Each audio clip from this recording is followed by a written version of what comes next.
Hello everyone, welcome. Today we are discussing the secret doctrine of the Rosicrucians.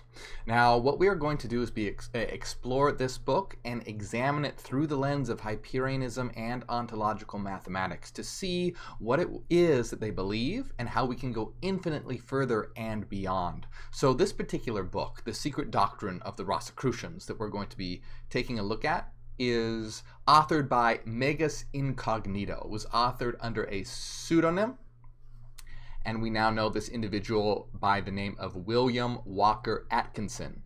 This is the same individual that is said to have authored the Kybalion, which is another book on esotericism that we have read and examined. So this particular book, The Secret Doctrine of the Rosicrucians, is going to take a look at this secret society and their beliefs and how they understood the world to work. And we're going to look at different parts. We're going to look at a few different parts today. The first part that we're going to look at is just sort of giving a history and an overview of the Rosicrucians themselves. And then the second part, we're going to really dive into what the Rosicrucians believe. And when we dive into that second part, what the Rosicrucians believe, this is where we're going to start examining it through the lens of Hyperianism, through the lens of ontological mathematics, to use this master key to unlock it, to see what's really being discussed, and how we can use logic and reason to see what things are true, what things apply, and how we can go even further. Just like we did with the Kybalion, how we were able to relate everything to the source formula and show what is real, what isn't real, and where mistakes were made and where things were correct. So this is an extremely interesting book, and I'm excited to read it all with you here today. And remember that as we go along, you can use the super chat feature to ask questions, and I will answer them as we go. If you are on Facebook, share this video everywhere. I highly recommend coming over to YouTube because that is where I interact in the comments. So we're going to get started as we explore the secret doctrine of the Rosicrucians. And remember to hit the like button, and I'm going to say hello to everyone before we get started. So hello, let's see who is here. Hello, Nick, Jordy, Megan, Spore, Rowan, Jade, Scott, Lilith, Brenda, Lindsay, Clay, Kizzy, Sandra, Elena, Watchex, and Claire. So many people here today. Big shout out to all our moderators as well. Rowan, Megan, Azur, and Susan. Hello to everyone. And once again, if you are on Facebook, come on over to YouTube. This is where I'm interacting in the comments. And I see Ralph Roth Jr. just super chatted $5. Thank you so much for helping us wake up the world, my friend. Remember, you can use that feature to ask questions as we go along. So I am excited to dive into this with you right now. This is a very powerful book, an extremely informative book, and we are going to take a look at it, unlock its secrets, and see how we can go even further beyond through Hyperianism, through ontological mathematics, and really show the power that we have to unlock the secrets of existence and know where we are, why we're here, and what this place is, what existence is. So let us begin. Part 1, the Rosicrucians and their secret doctrine. We're going to be looking at the different symbolism as well. And one thing I want to point out right away, that you're going to see this symbolism that seems like it has to do with Christianity, right? You're going to see the symbolism that has to do with, the cross and the rose. And, are these not Christian symbols? Well, as we'll find out, these have very, very deep meanings that are beyond what you may, as a quick little preview, we're going to eventually see that the rose in the cross actually represents the circle in the cross, meaning unity and division. And we are going to be able to relate this to the source formula, because the source formula is all about the circle and the cross. And as we have seen before, we will always be able to use the source formula to unlock the mysteries and understand what these mystery schools and secret societies have been talking about through history. Just one moment, I'm getting to my images here. Yeah, so in the future, we are going to see exactly how the symbol of the rose and the cross will be related to the circle and the cross and the source formula. So that's just a little preview. Okay, we'll get to that. Just have patience as we start from the beginning here. And why can't I get out of? There we go. So, part 1, the Rosicrucians and their secret doctrine. Oh, White Rabbit! Hello, White Rabbit. So nice to see you. I'm always happy when you join us. The student of the history of occultism and the esoteric teachings, and even the average reader of the current books and magazines, find many references to the Rosicrucians, a supposed ancient secret society devoted to the study of occult doctrines and the manifestation of occult powers. But when such person seeks to obtain detailed information concerning this supposed ancient order, he finds himself baffled and defeated. Before acknowledging the futility of the quest, however, he usually investigates one or more so-called orders, having as a part of their title the word Rosicrucian, only to find himself invited to join such order upon the payment of a fee or fees ranging from a small amount in some cases to quite large amounts in others, each order claiming to be the only original order and asserting that all the others are base imitators. So remember, this was written in the 1900s, and they're basically saying that there is this secret order called the Rosicrucians, but there's many fakes and imitators out there that say that they are the Rosicrucians, but they're just trying to get you to pay them, essentially, and give them money, and they really have nothing to do with it.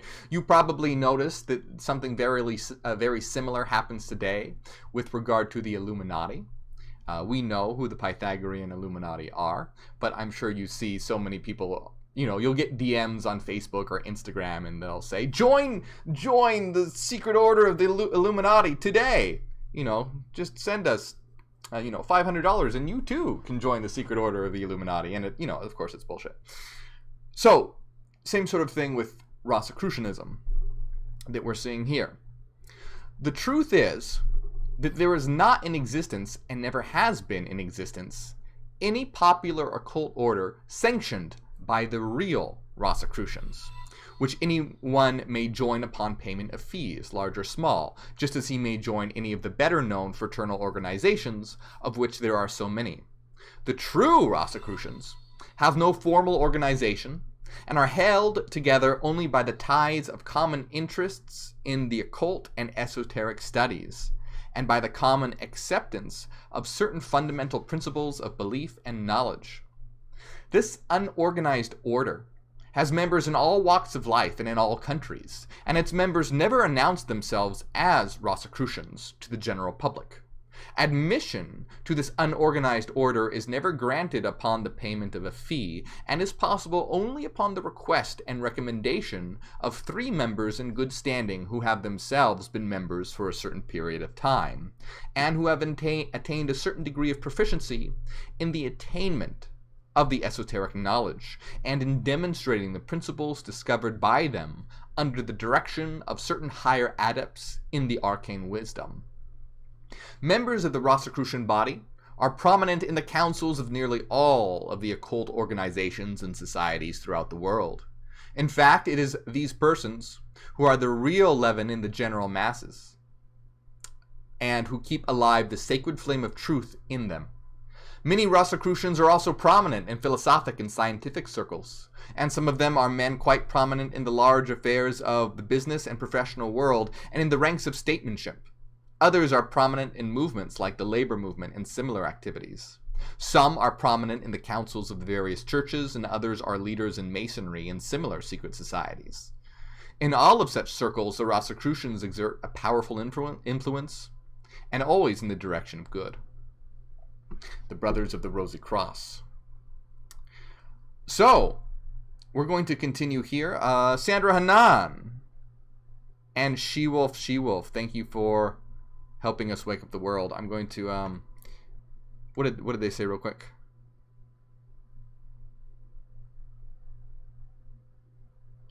She-Wolf apparently saying you couldn't find much info regarding this on Wikipedia. Yes, this book I think you will find extremely interesting. This is a very, very, very powerful text, and we're going to see how it relates to Hyperianism, how it relates to ontological mathematics, and how we can unlock its secrets and go infinitely beyond here. Now, as I said, this particular portion that we are looking at right now is the history. And once we get done with this history section, we're going to crack open the actual beliefs and teachings, which is not too far away. So the modern interest in the Rosicrucian teachings dates back to the early part of the 17th century, about 1610 to be exact. At that time, there were rumors of the existence of a society known as the Brothers of the Rosy Cross, the officers and meeting places of which were not known to the public. The mysterious society was severely attacked by the ecclesiastical authorities and others, and was vigorously defended by those who were interested in the general subject of occultism and the esoteric teachings. There were many spurious and counterfeit fake orders established during the following century, and for that matter in nearly every century since, but none have been able to show an undoubted connection with the original order. Some of the original teachings of the Rosicrucians have been incorporated in some of the higher degrees of Masonry and have served a good purpose therein. And we're going to see that this book is one of the very few that actually touches upon the true teachings.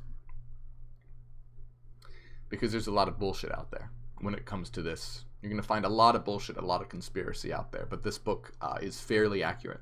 A very, very good book. And we're going to be exploring it through the lens of what we know existence to be.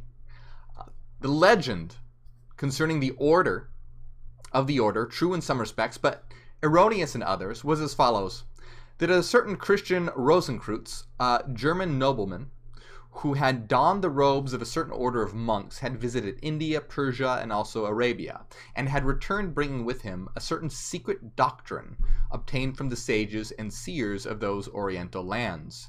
He was said to have established the original Rosicrucian Brotherhood about 1425, its existence not becoming generally known until nearly 200 years afterwards. The true Rosicrucians, however, recognized this legendary tale as being merely a cleverly disguised recital of the real facts of the establishment of the unorganized order, which must be read between the lines, aided by the spectacles of understanding, in order that its real import may be grasped. And this is true with any sort of esoteric material that one reads, is that it's always veiled in allegory, and you must read between the lines to find what the real truth is. And that really differentiates between humans who are enraptured just by story and tale, and humans who want the true knowledge. And that's why it says it's for those who have the eyes to see and the ears to hear. It can be right in front of you, looking at you in the face. But only some will see and understand. The present writer does not feel justified in telling in these pages the tale as he understands it, and as it has been transmitted to him by those in authority. In fact, to make the same public, he would be violating a most sacred promise, which would amount to a betrayal of his initiation secrets. He, however, is permitted to state that the secret doctrine of the Rosicrucians is a body of esoteric teachings handed down for ages by wise men deeply versed in the esoteric doctrines and the occult lore. This wisdom originally came by way of the Orient, and in fact, even today, comprises part of the inner teachings of some of the highest Oriental brotherhoods. Its history is but another instance of the truth of the old secret axioms, one of which says that we must look to the east, whence comes all light. For many years, little or nothing was permitted to be revealed to the general public considering the secret doctrine of the Rosicrucians. But during the past 25 years, there has been a greater and still greater freedom in this respect. Until today, many important Rosicrucian teachings form a part of nearly all writings and teachings upon the subject of the esotericism in general and of the higher metaphysics in particular. Theosophy and the general interest in Oriental philosophies and religions have done much to bring into public notice some of the more elementary points of the secret doctrine. In fact, in the highest writings and teachings of some of the great organizations above referred to, the Rosicrucian may find many half-hidden bits of the Rosicrucian doctrine, cleverly disguised from the unprepared many, yet plainly revealed to the prepared few. Claire G, thank you for helping us wake up the world. Thank you so much, Claire. Says, thank you. You and everyone here are truly amazing. Your work means so much. I'm glad you enjoy my work and our amazing community. I love Mondays. I love having these Monday readings with you. So, the higher alchemy.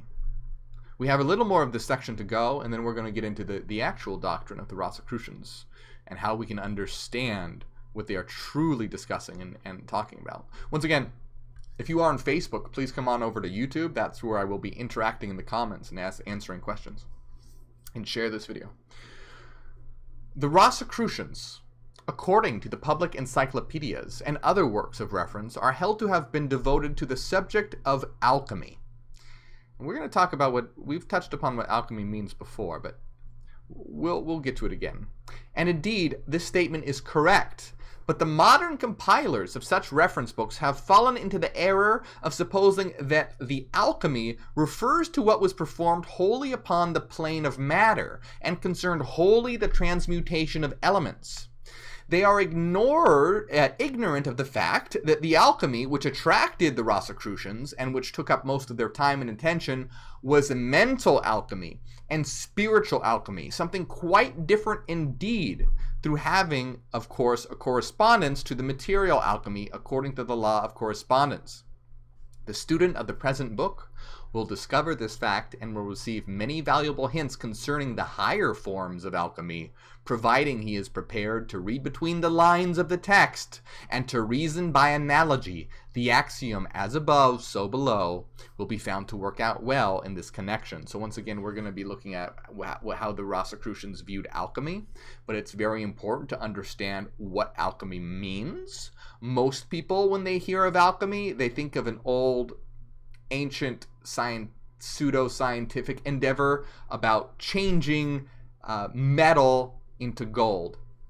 However, what mental and spiritual alchemy is it's metaphorical for transforming the soul and reaching higher planes of consciousness. So do you see the analogy how you can take basically shitty metal and through alchemy transform it into better metals, bronze, silver, gold, this gradation.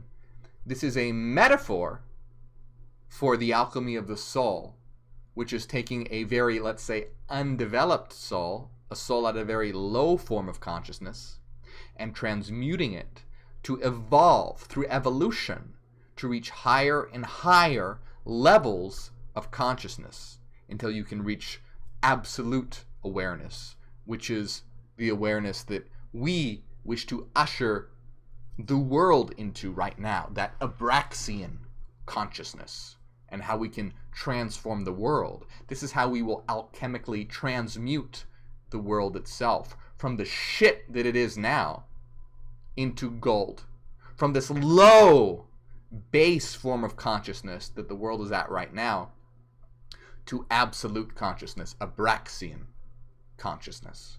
And this is how we perform alchemy upon the world itself. So this is what alchemy has nothing to do. This the idea of changing metal into gold is in a metaphor, an analogy. So once again, providing he is prepared to read between the lines of the text and to reason by analogy. The axiom as above, so below will be found to work out well.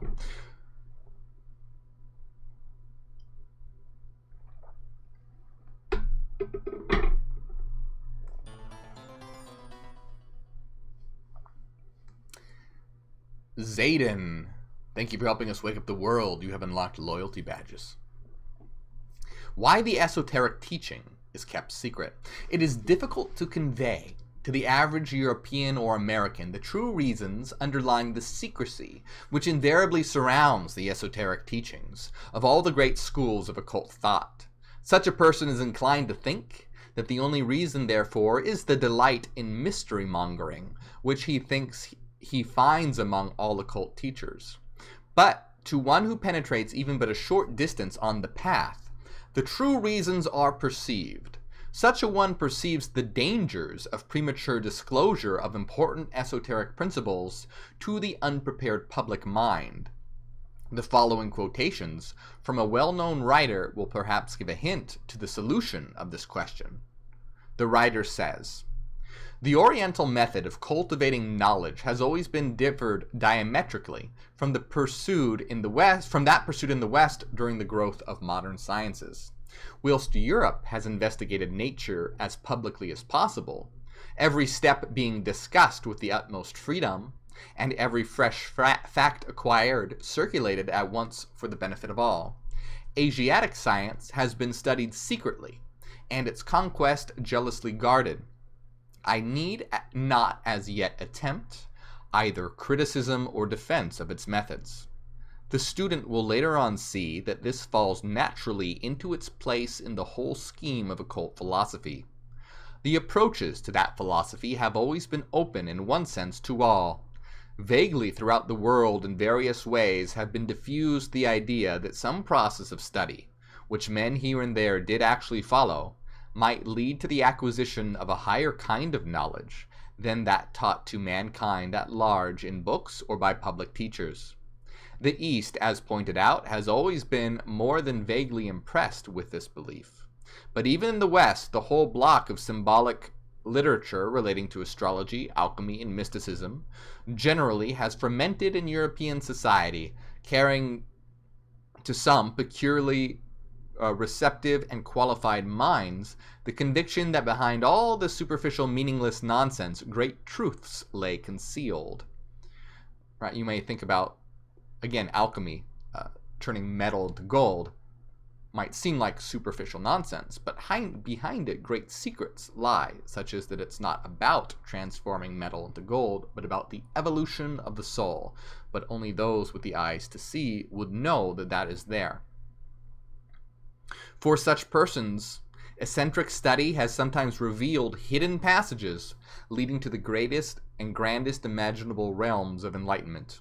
But till now, in all such cases, in accordance with the law of those schools, the neophyte no sooner forced his way into the reign of mystery than he was bound over to the most inviolable secrecy as to everything connected with his entrance and further progress there. In Asia, in the same way, or people of occultism no sooner became a chela than he ceased to be a witness on behalf of the reality of occult knowledge. I have been astonished to find, since my own connection with the subject, how numerous such chelas are, but it is impossible to imagine any human act more improbable than the unauthorized revelation by any such chela to persons of the outer world that he is one. And so the great esoteric school of philosophy successfully guards its seclusion. It is, however, desirable to disabuse the reader of one conception in regard to the objects of adeptship that very likely has formed. The development of those spiritual faculties whose culture has to do with the highest objects of the occult life gives rise, as it progresses, to a great deal of incidental knowledge having to do with the physical laws of nature not yet generally understood. This knowledge and the practical art of manipulating certain obscure forces of nature, which brings in its train, invest in adept, and even in adept's pupils at a comparatively early stage of their education, with very extraordinary powers, the application of which to matters of daily life will sometimes produce results that seem altogether miraculous, and from the ordinary point of view, the acquisition of apparently miraculous power is such a stupendous achievement that people are sometimes apt to fancy that the adept's object in seeking the knowledge he attains has been to invest himself with these coveted powers.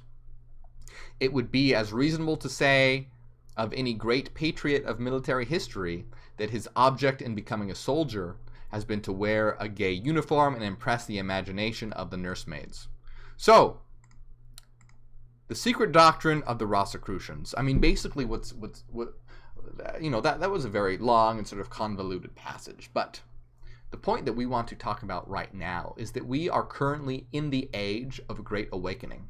And what we are doing through Hyperianism and ontological mathematics is bringing information that was once secret into the public view so that all may understand.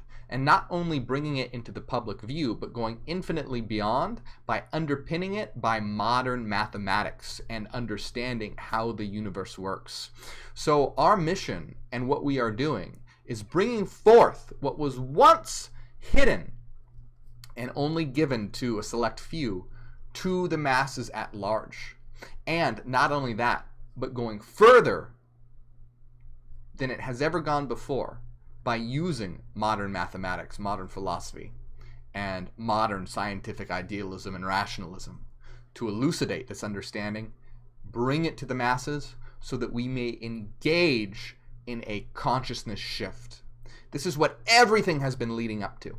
This is what we have been waiting for. This is our moment to spread the seeds of knowledge now so that we might wake up the world. This is a war of the mind, and we are now stepping forward into the world scene, which allows us to do it like never before because of this connection with the internet and being able to live stream and all these different things, being able to connect everyone together, and especially at this time when people are in lockdown and are more engaged with introspection.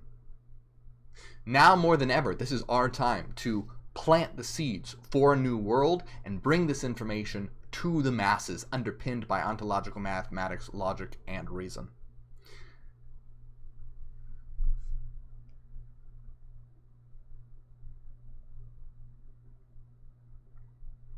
The secret doctrine of the Rosicrucians.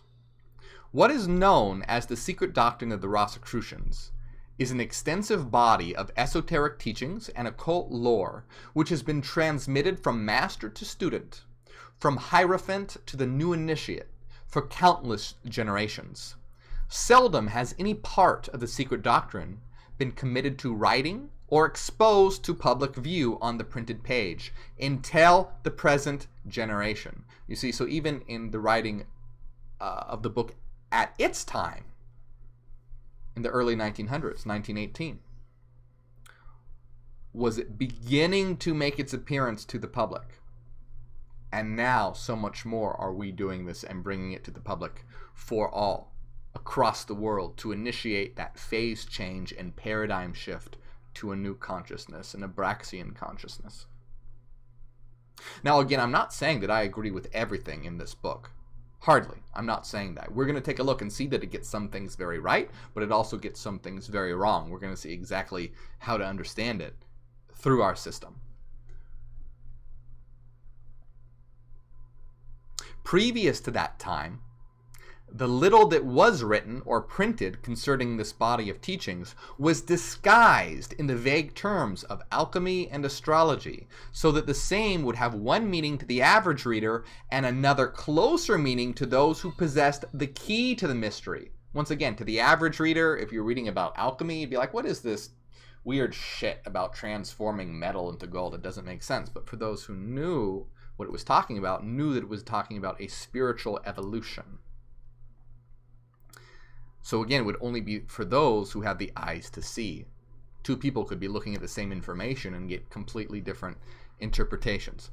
The frequent references in the ancient books to sulfur, mercury, and other chemical elements, and to the philosopher's stone, etc., were all intended to indicate certain portions of the teachings of the secret doctrine to those who already possessed the key. And we're going to see how we already saw this when we read the Kybalion, how we were able to use the source formula as our master key to unlock everything.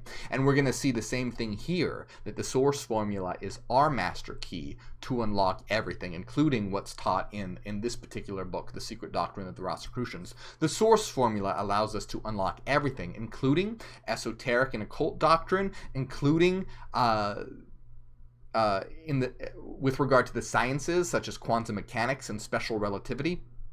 Absolutely everything. The source formula is our master key for all things. And why is that? And that is because the source formula is the one master equation that governs all of existence.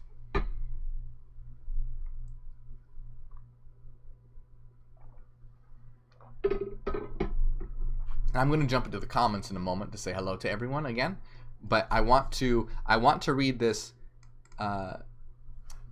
history section real quick so that we can get to the actual teachings.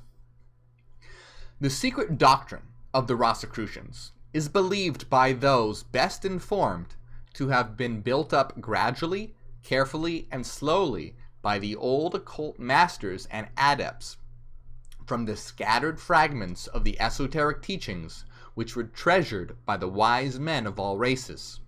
The legend runs that these fragments of the secret doctrine were scattered portions of the old esoteric teaching of ancient Atlantis. The bits of the great mass of the Atlantean occult teachings, which were scattered in all directions by the great cataclysm which had destroyed that great continent. That is something that we'll have to discuss another time, because there's a lot there as well. That's a whole nother topic in and of itself. The few survivors of the Atlantean civilization carefully preserved these fragments of truth and passed them on to their chosen students and capable descendants.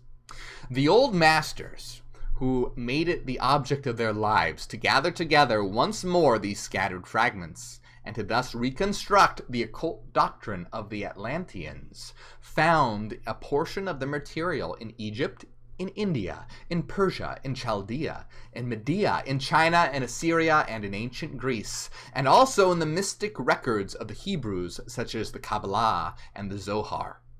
The common source, however, may be regarded as distinctly Oriental. The great philosophies of the East, in fact, may have been said to have built upon the base of these still more ancient teachings. Moreover, the great Grecian secret teachings are believed to have been based upon knowledge obtained from the same common source. So at last, the secret doctrine of the Rosicrucians may be said to be the secret doctrine of Atlantis, transmitted through the descendants of the people of that great center of occult knowledge. And I want to say that we're talking about this transmission of information and how it's been based on different things. And in our last stream, was it our last stream? Yes, we were talking about Pythagoras. So what happened with Pythagoras? Pythagoras was also in contact. Remember, Pythagoras set up a mystery school. Pythagoras understood these secret teachings and secret doctrines, and he was the first to put it in mathematical language. What do I mean by that? Because there was some reference to mathematics previously, but to found it on mathematics as being the code of existence, to interpret what was being passed on through story and metaphor as mathematical code. So this is why Pythagoras was so important, because he was the one to take this information and transform it into a rigorous mathematical subject, which is incredibly important. And we talked about how Pythagoras related to the source formula as well, the Pythagorean theorem being at the beating heart of the source formula. Anyway,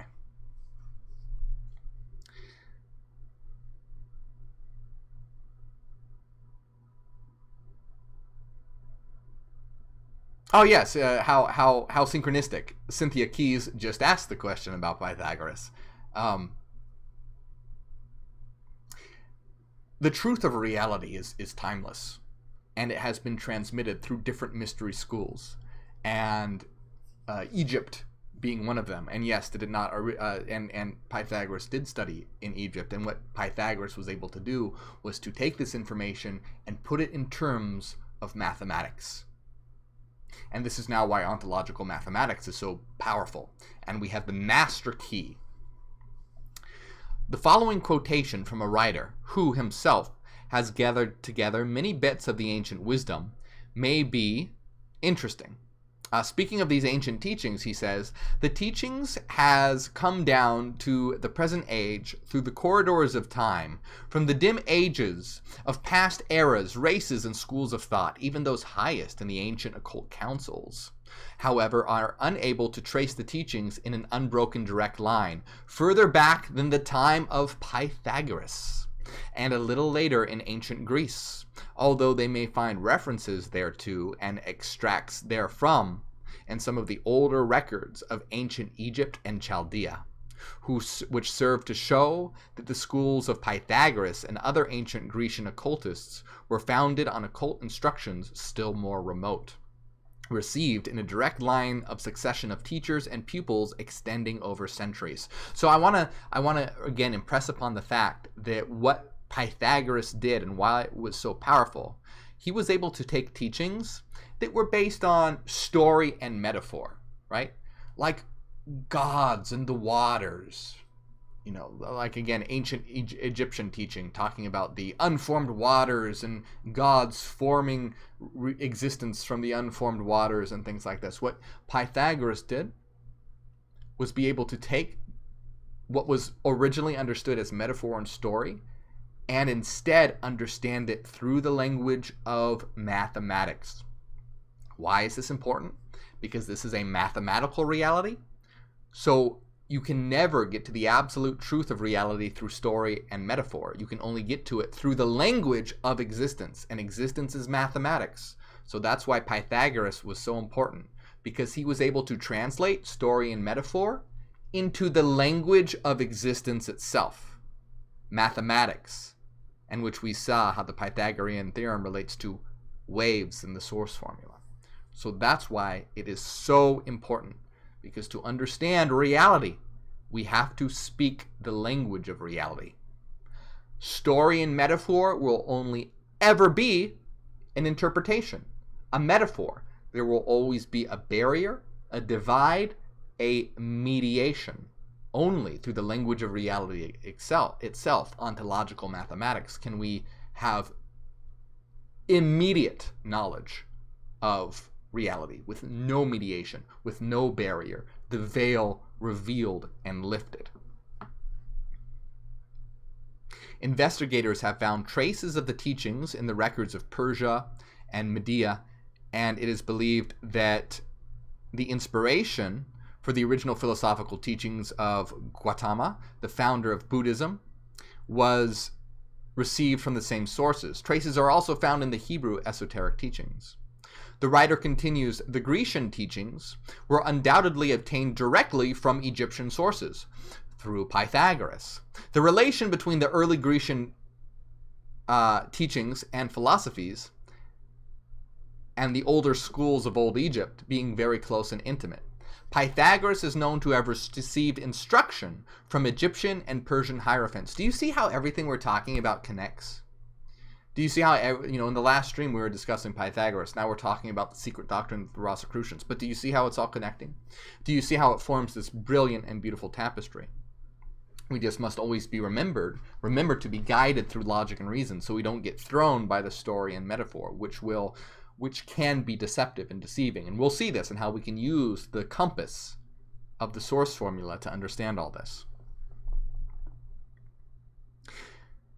There is to be found the closest resemblance between the ancient Grecian teachings and those of the Egyptian esoteric fraternities. Some of the teachers, however, hold that the Grecian and Egyptian schools, respectively, were two separate offshoots of an original and older teaching which had its origin in the lost continent of Atlantis. There are many traditions connecting the teaching with Atlantis, and it is possible that both Greece and Egypt received it from this common source, instead of Greece being indebted to Egypt for the line of transmission. And that's something we'll talk about in the future. That is not something we could get into right now. That would be its own very long and involved thing.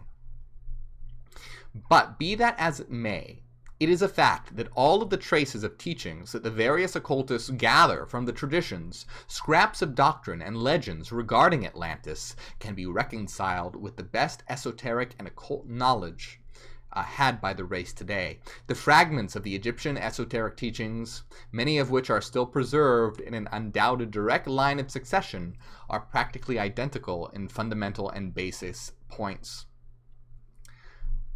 with the Grecian occult teachings. And, as has been said, the Persian, Median, and Chaldean legends and traditions and scraps of teachings which have been preserved show a common source of origin with those of Egypt and ancient Greece. The writer adds, "We are speaking now of the historical view of the subject only. The occult traditions hold that the teaching in some form, and as old as the race itself, and has been known to the advanced minds of every great civilization of the past, many of which disappeared thousands of years ago, all traces of them having been lost to the present subrace. The traditions hold that the teachings were handed down from the elder brethren of the race, certain advanced souls who appeared in the earlier days, in order to plant the seeds of truth." I want you to understand that that is what we are right now. That is who we are. Advanced souls who appeared in the earlier days in order to plant the seeds of truth so that they would grow, blossom, and bear fruit throughout the ages to follow. I want everyone to understand how important this is. Throughout history, there are the advanced souls that incarnate to plant seeds so that it may bear fruit throughout history.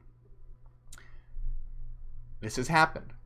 So we today, as Hyperions, what the goal is to do is to elevate as many of us as we can to be the seed bearers, because the people who would, spread these seeds throughout history were very few and far between.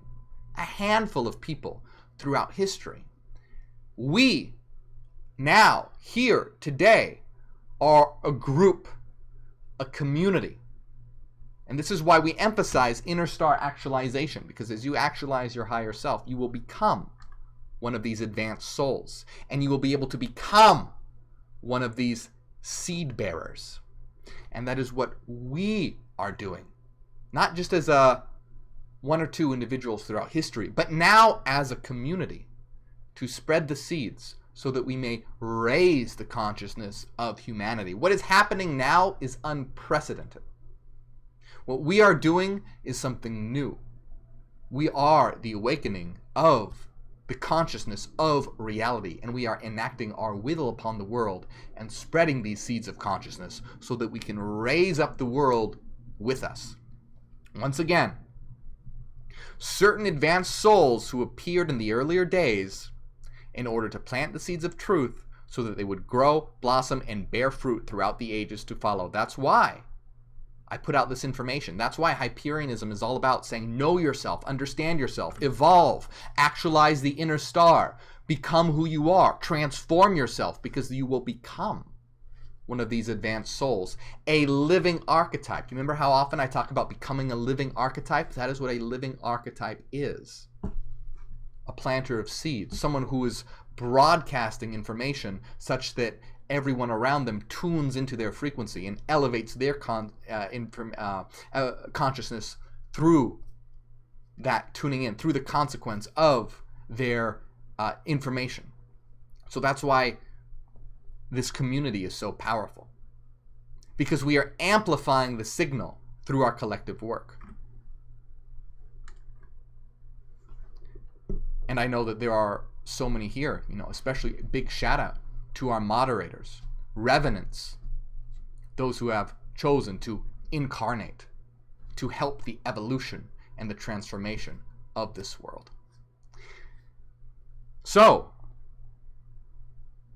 I want you to understand that what we're doing here is not just, look, we're going to read about the secret doctrine of the Rosicrucians. Isn't this interesting?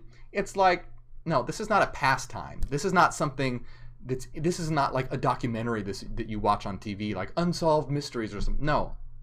This is a revolution of the mind. This is the awakening of the consciousness of the earth, of the universe. We are the fallen angels here to establish the kingdom of heaven on earth, to transform the world according to our image and our vision. So we do not ask you to accept this statement. It is not material, for the teaching bears evidence of its own truth within itself without needing the force of such high authority. The ancient tradition is mentioned merely that the student may know that the same is accepted as truth by many of the highest occult authorities and teachers. The 7 aphorisms of creation. In the present book, let me see, because I want to get to, hold on here. Okay, we're almost done. We have just a little bit more of this section, and then we're going to get to the actual teachings. So let me just read through this, a couple more paragraphs, then I'm going to jump into the comments, and then we'll get to the actual teachings, which I'm very excited about, to start diving into the actual, I want to say the meat, but I'm vegan, so it sounds weird to say that. So, I don't know what the vegan analog of that would be, but anyway, in the present. By the way, did you know that Pythagoras was vegetarian, and that before the word vegetarian was coined, vegetarians were called Pythagoreans? Very interesting. The 7 aphorisms of creation. In the present book, the writer has presented for the consideration of his reader the 7 aphorisms of creation of the Rosicrucians, which embody the fundamental principles of the Rosicrucian secret doctrine. He has also reproduced the leading secret symbols of the Rosicrucians, which relate to the 7 aphorisms of creation. The student who will master the principles herein set forth will have brought himself to a plane of thought which will naturally tend to place him in rapport with the higher teachings of the Rosicrucians, and to render him subject to the offer of still higher information should he desire to proceed further into this great study.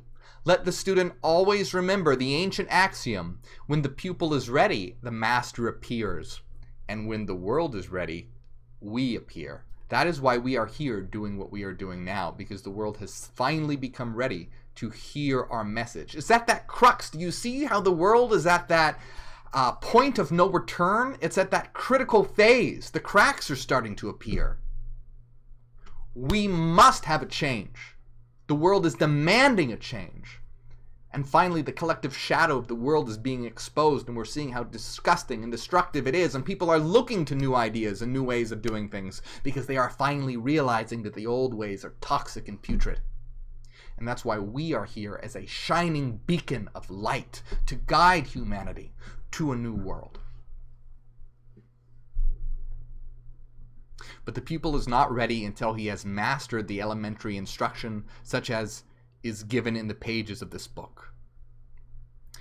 It is not claimed, however, that in the pages of this book are given all the secret teachings of the Rosicrucians, such as their formulas and methods of mental alchemy and spiritual transmutation. Such information cannot be cast broadcast for reasons which will be apparent to every earnest and intelligent student.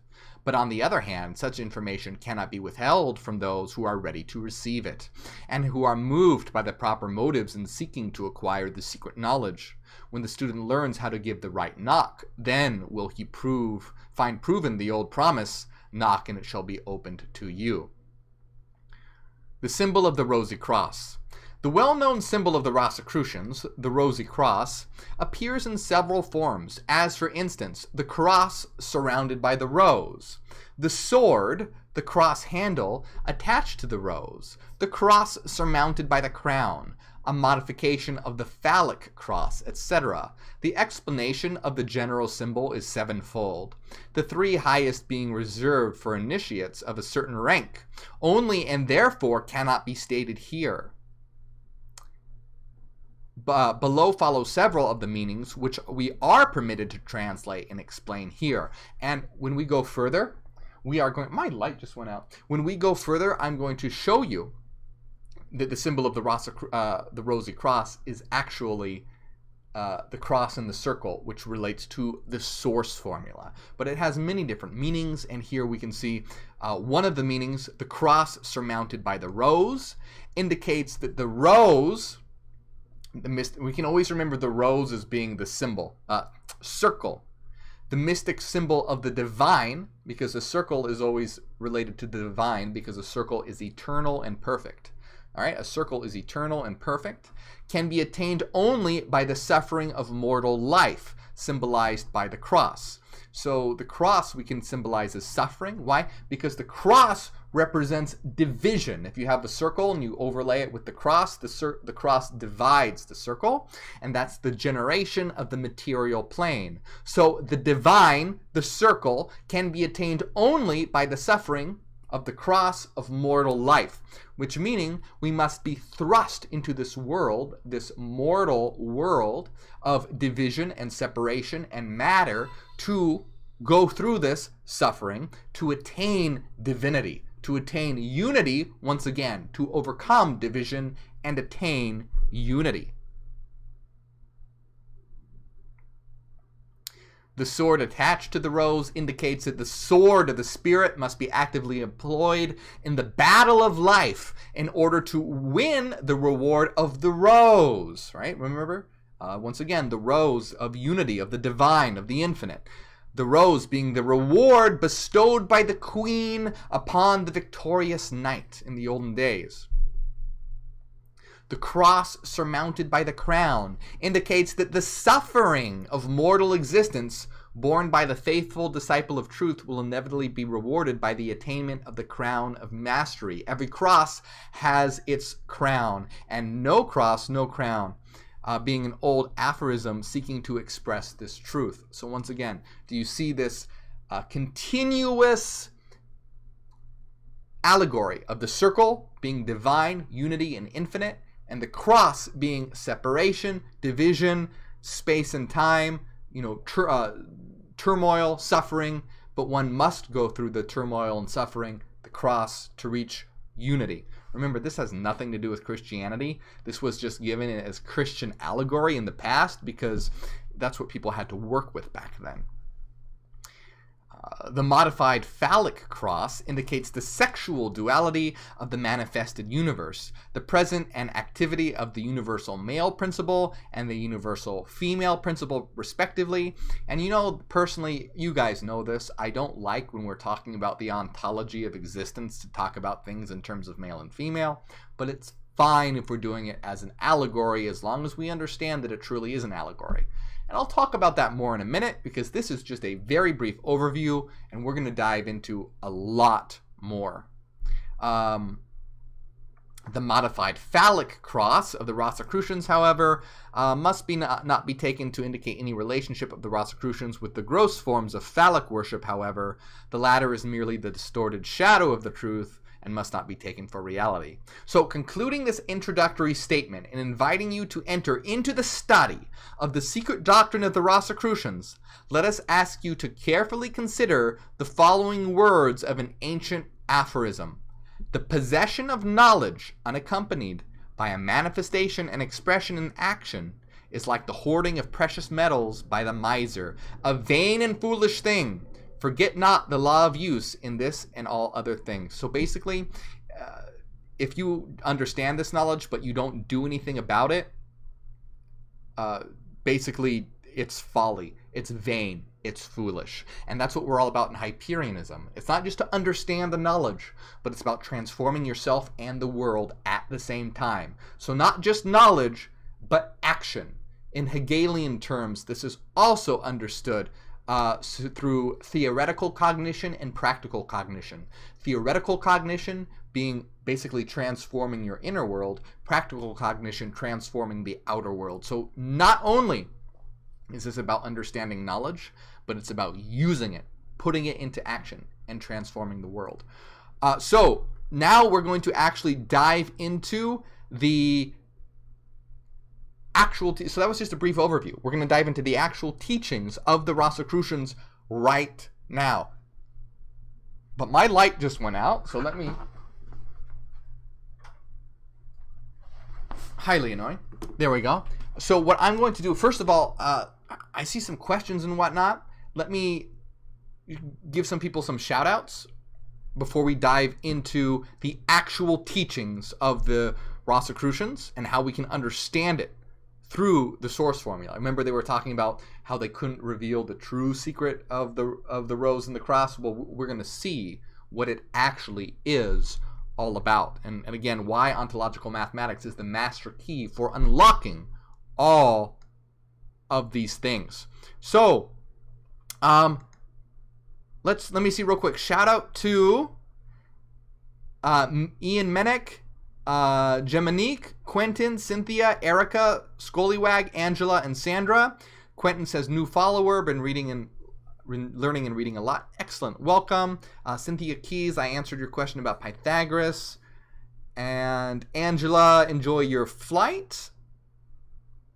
Sandra says, vegetarians and vegans don't get to the meat of things. We get to the broccoli and Brussels sprouts. Yes.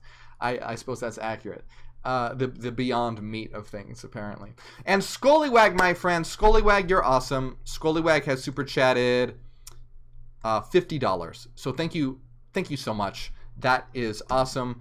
Scollywag, my friend, you get a color change for that. Let's do a blue color change for Scollywag, and let's, in the comments, let's send some infinity skulls in the comments for Scollywag. I always think for Scollywag, infinity skulls are appropriate. If you don't know, by the way, the infinity skull represents eternal life. Skull representing death of the body, but the infinity symbol carved upon its forehead representing the eternity of the mind and the infinite quality of the mind. So yeah, let's get those skulls going. Thank you so much, Scollywag. So good to see you here, my friend. And Darian Contreras, thank you for helping us wake up the world. I appreciate it, my friend. I think that translates to something like $35 American. Thank you so much. It means the world to me. Big shout out to everyone who does the super chats. This is how I am able to do my work and continue what it is that I do and what we are doing. So huge shout out to all you guys. So real quick, guess what? I have to go take a piss. So what I'm going to do is I'm going to go use the restroom. Then when I come back, if you have any questions, put them in the comments here. I'll answer them. Then we'll get to the actual reading, okay, of the actual teachings of the secret doctrines of the Rosicrucians. All this has just been an intro. Now we're going to actually read the actual teaching of the Rosicrucians. And if you are on Facebook, please share this video everywhere. And then come on over to YouTube. The link to YouTube is in the description of the video, or it's in the comments, because YouTube is where I'm interacting in the comments, okay? So I'll shout you out if I see you. So ask your questions now. I'm going to go use the restroom. I'll be right back, and we'll get everything started. In the meantime, like, share, come on over, smash the like button as well. Do all those things. 0 to 1. Thank you for helping us wake up the world.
I have returned. Hello, everybody. So, Wrath is here. Hello, Wrath. Good to see you. Let's see. Did I miss anything? There are so many of you guys on Facebook. There's 200 of you on Facebook. Come on over to YouTube, guys. That's where it's at. I'm about to jump into the comments. That's where I will be interacting. Right. Okay, let's see.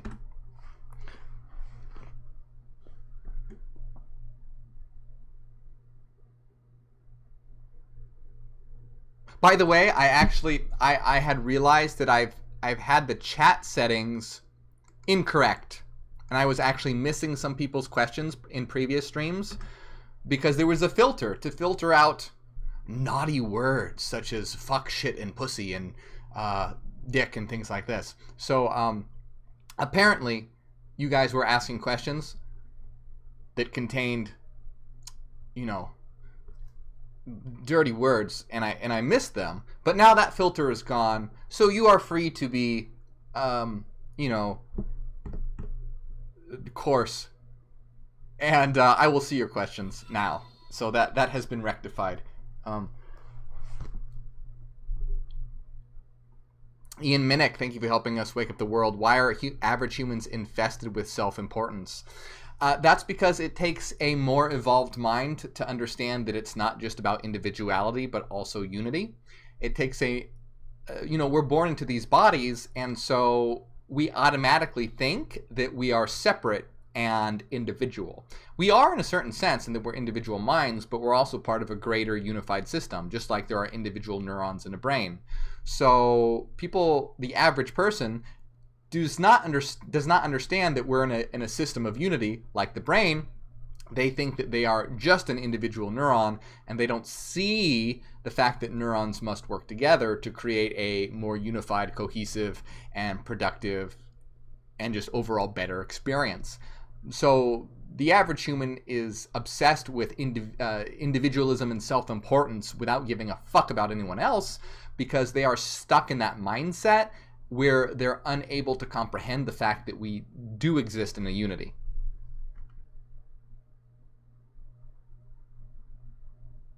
Renee Claude says, what do you think about the Hermetic Order of the Golden Dawn? Okay, so that's also another thing that's complicated to say, because there is the Golden Dawn that existed in the 1900s, and then there's the Golden Dawn that exists today, and there's like a bunch of different versions of them, and some of them are really ridiculous, and others are more true to the original teachings. So it depends who you're talking about, if you mean the original teachings or if you mean some of the really weird ones that exist today. But overall, what do I think about them? Kind of similar to how I'm going to explain about the secret doctrine of the Rosicrucians. There's some things right, but there's some things very wrong as well. Perhaps one day we will do a whole live stream. Perhaps we'll do a live stream and read some documents from the secret order, the Hermetic Order of the Golden Dawn. Well, that's a possibility that maybe we'll do a live stream on the Golden Dawn. Overall, all these secret occult doctrines, all these secret esoteric systems, they get some things right, but they get some things very, very wrong. And that's why Hyperianism and ontological mathematics is above and beyond all these things, because we're able to understand precisely what reality is and cut through all the bullshit and all the crap. Emery Crystal Thelen, thank you for helping us wake up the world, says thank you, love these live streams. I'm glad you love them. That means a lot.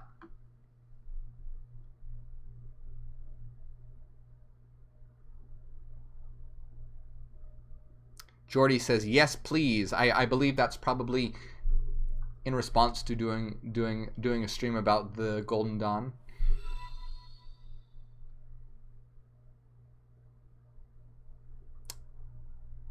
Charity, hey Charity, nice to see you. Charity says, I love that you put it in a way where anyone can understand it. Yes, so that is what I try my best to do with regard to Hyperianism. In Hyperianism, I try to put everything in a very easy way where people can understand it, and also provide the mathematics so that you can know that it's true without having to fall upon faith or belief, because we're against faith and belief. We want to be able to know with certainty and knowledge. Andrew Myers says, new here, would love to see more on the Book of the Dead videos. Oh! Yeah, the Book of the Dead is excellent. And I'm glad, if you guys haven't seen, I just put out a video on the 3 secrets of the Egyptian Book of the Dead that show you that death is an illusion. It's on my channel. Watch it if you haven't. Yes, I would absolutely consider doing more videos on the Book of the Dead. Renee Claude says, I would love a stream on the Golden Dawn. Possibly. We may do this then.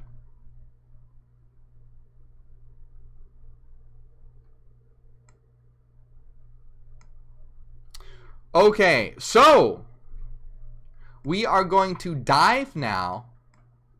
Big shout out to Scolywag again. You've got the top donor spot. You're awesome. Once again, that's how I'm able to do my work, so thank you very much. We're going to dive now into the work. If you want to ask a question, you may do so via the Super Chat feature. And I will answer them. Okay. As best to my ability, and as long as, you know, it's on topic and whatnot.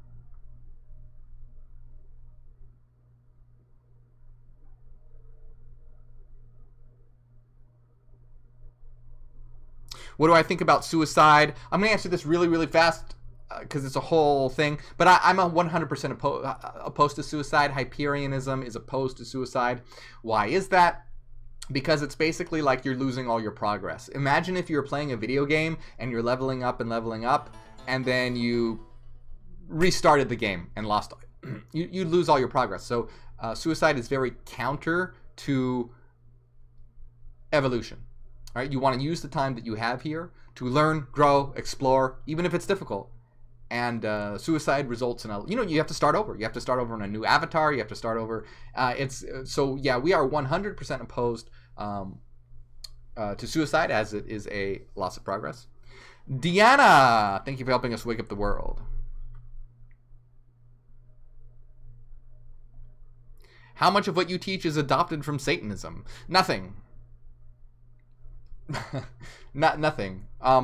Part of our work, a tiny portion of it, shares some things in common with Satanism, but nothing is adopted from Satanism. Again, I've talked about the Satanic view and the Luciferian view, and that we are Abraxian, which is a synthesis of the Satanic and Luciferian view. So Satanism is all about the individual. Luciferianism is all about the other. We're about the self and the other. Okay? So, I mean, yeah, you might be able to pick out things here and there that are in common. I mean, for example, we are very opposed to the Abrahamic religions, Christianity, Islam, and Judaism. The fundamentalist, literalist interpretation of those religions are terrible. So we're opposed to those. I mean, we share that in common with Satanism, but it's not because it came from Satanism. It's just, it's an attitude one should have if they're for progress.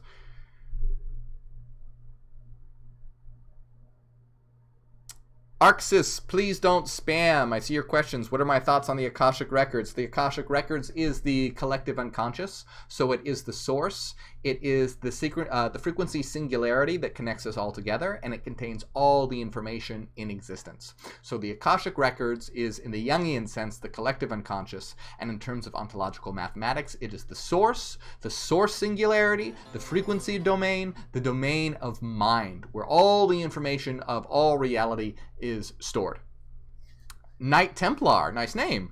Thank you for helping us wake up the world. You have unlocked loyalty badges. Okay, let's move on. There are so many good questions, but you can super chat if you want any questions answered, and I'll come to the questions again later. But we are going to dive now. Remember to smash that like button as well. And if you're on Facebook, come on over to YouTube. Links are in the comments or description. So we have read the introduction. Now we're jumping into the actual teachings of the secret doctrine of the Rosicrucians, the eternal parent. And this is going to be it's going to be good. Okay, we're going to start to understand how we can use Hyperianism and ontological mathematics and the master key of the source formula to unlock all this information.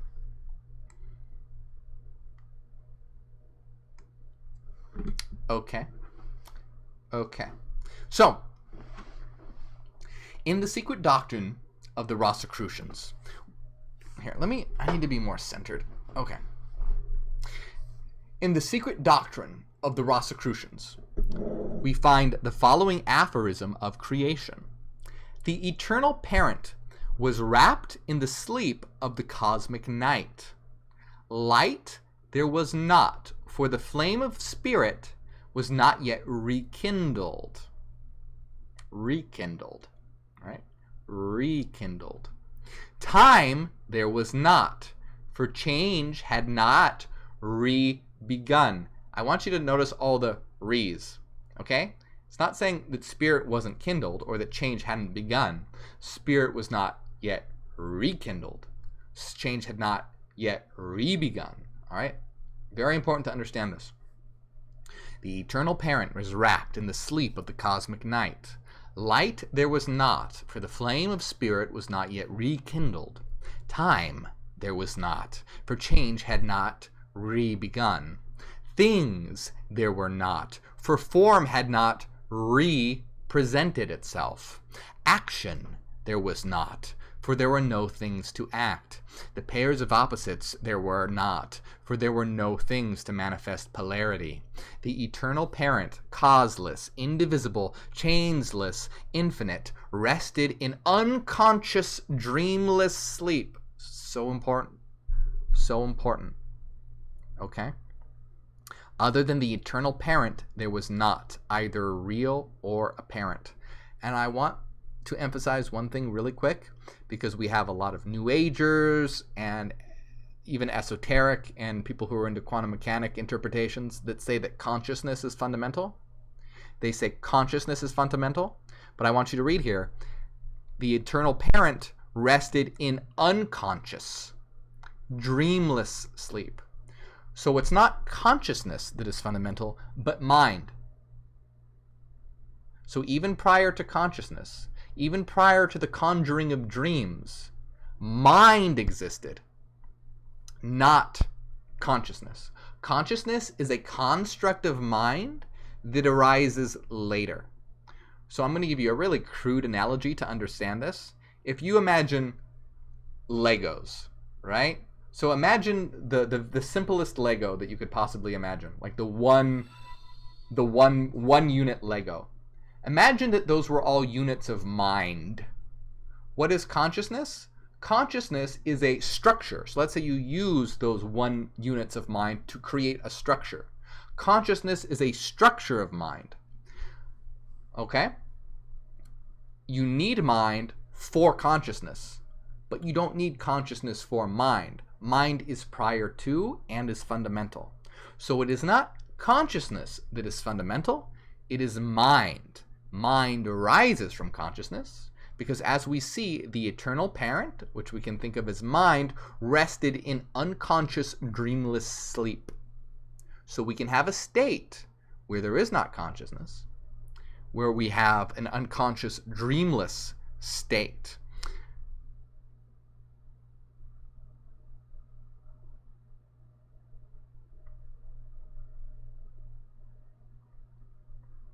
In this first aphorism of creation. So again, I'm not discounting consciousness. I just want people to understand consciousness is extremely important, and we exist in this world to become more and more conscious. I just want people to understand the difference between mind and consciousness, and that mind can exist without consciousness, but consciousness cannot exist without mind. In this first aphorism of creation, the Rosicrucian student is directed to apply his attention to the concept of the infinite source of all things. So we're thinking about the infinite source of all things, before space, before time, before matter, before the Big Bang. The infinite source of all things, which the Rosicrucians call the eternal parent, from which all things proceed.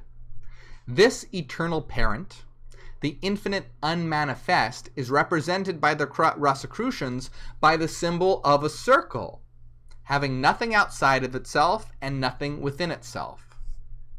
Okay. All right, we're going to get into some nitty-gritty details here. The circle, however, must not be interpreted as conveying the idea of limitation. Rather, it is it intended to convey the idea of limitlessness. The symbol, although the best possible for the purpose, is inadequate. This by reason of the impossibility of representing the infinite by a finite symbol. The only adequate symbol of the eternal parent would be that of infinite space, and this, of course, cannot be represented by a sign, for no matter how wide the circle might be drawn, there would always be space beyond it. But recognizing the impossibility of an adequate symbol, the ancient Rosicrucians have adopted the empty circle as the best possible finite symbol of the infinite unmanifest. Okay, let's crack this open, because I want to tell you right away they get something very, very right, and they get something very, very wrong. They say they represent the infinite unmanifest, which we may call the source, through a circle. This is right. This is a good thing.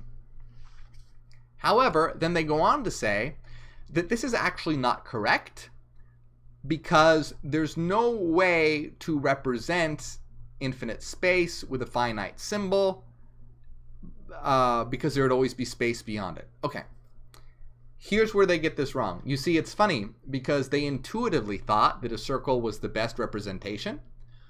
But it's not only the best representation, they say it's inadequate, but it actually isn't inadequate. So once again, they're saying that would be that of infinite space. However, we're talking about a time before space and time, so there would not be infinite space yet. So right away they get it wrong by saying that the adequate symbol would be of infinite space.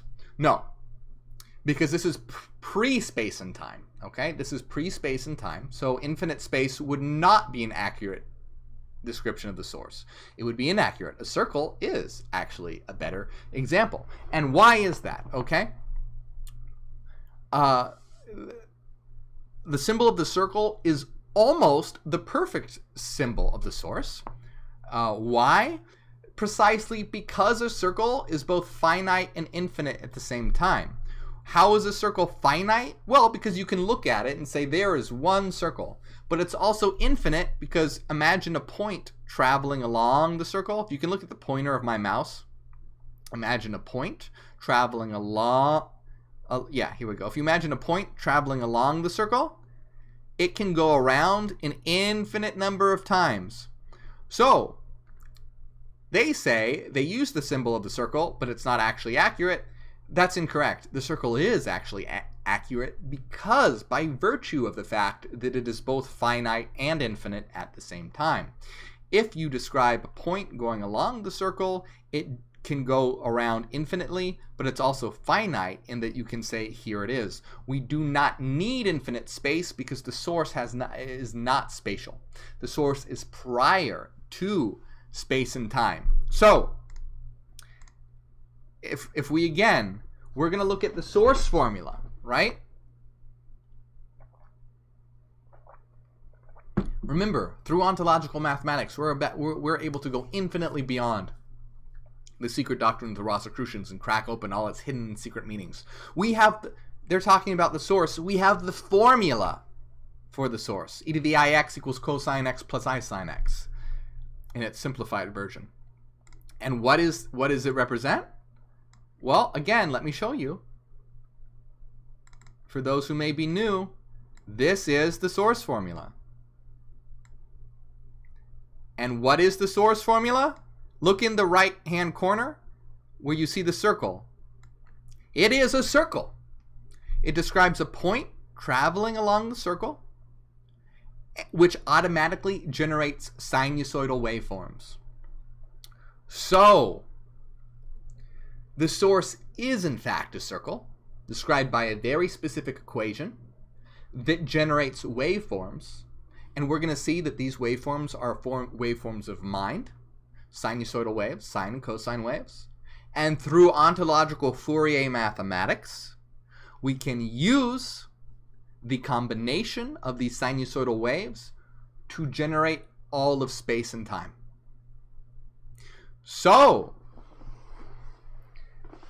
Do you see how we're able to use ontological mathematics and the source formula as the master key to unlock all these secrets, and where they get things right and where they get things wrong? They were right to intuit a circle, but they were wrong to say that it's infinite space and that a circle is inadequate. In essence, in actuality, it's pre-spatial and mental, and a circle is the perfect symbol for the source formula because it generates these waves. All right, let's continue, because we're going to see this theme repeating itself.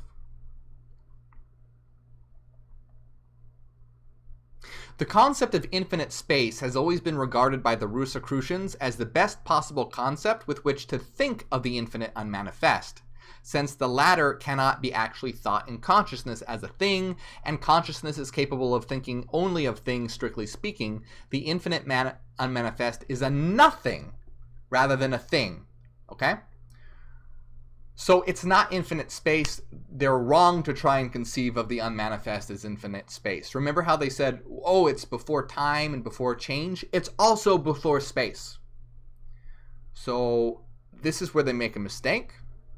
Granted, they're saying it's the best possible concept, but it's actually not, okay? But here, this part, now we're getting to truth. Strictly speaking, the infinite unmanifest is a nothing rather than a thing.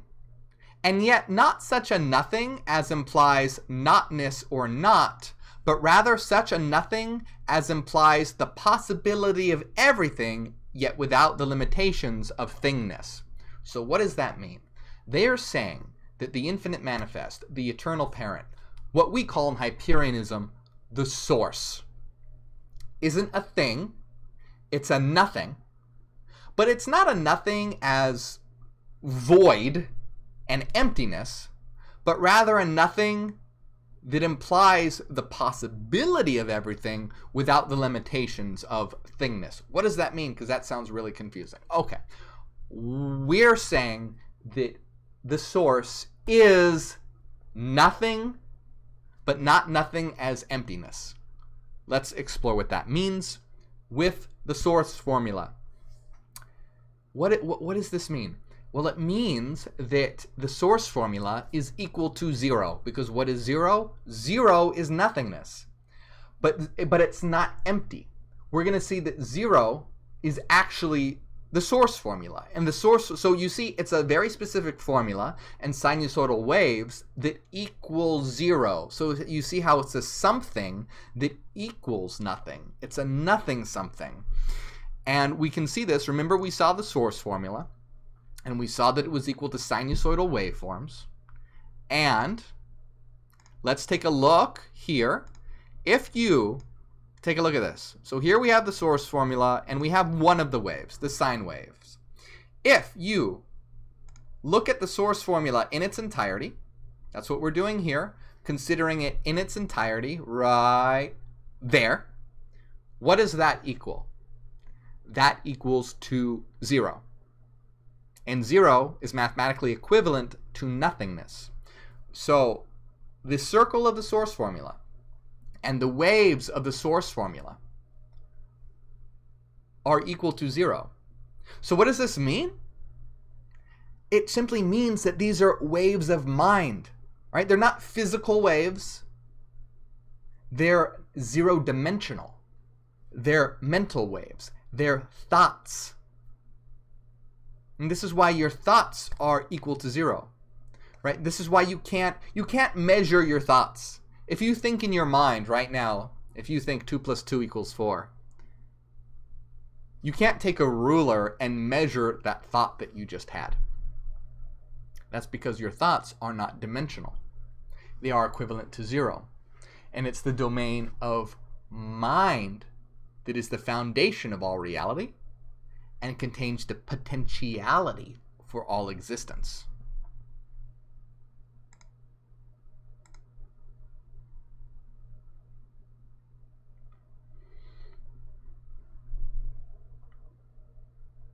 Okay, so now let's say infinite space cannot be considered a thing. Now, they're very wrong to say infinite space. So try and disregard when they say infinite space. What they're talking about is the unmanifest existence, the source that exists prior to space and time. They're using a very poor choice of words by saying infinite space. Infinite space cannot be considered a thing, for it has none of the characteristics of a thing.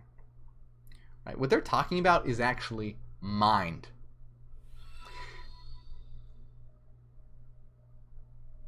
Oh, let's see. The lady, thank you for helping us wake up the world, says, thank you. I just read Ontological Mathematics and The Path of Shadow. My world is forever changed. Ad Astra. P.S. My heart aches for the new world. I'm so glad that you've enjoyed my work on Ont Math and The Path of Shadow. And mine as well. Mine as well. We need a new world, and we need it now. It'll take a moment. But we can start by planting those seeds. We start by planting on those seeds by working on ourselves, becoming living archetypes, and then spreading this information across the world. All right.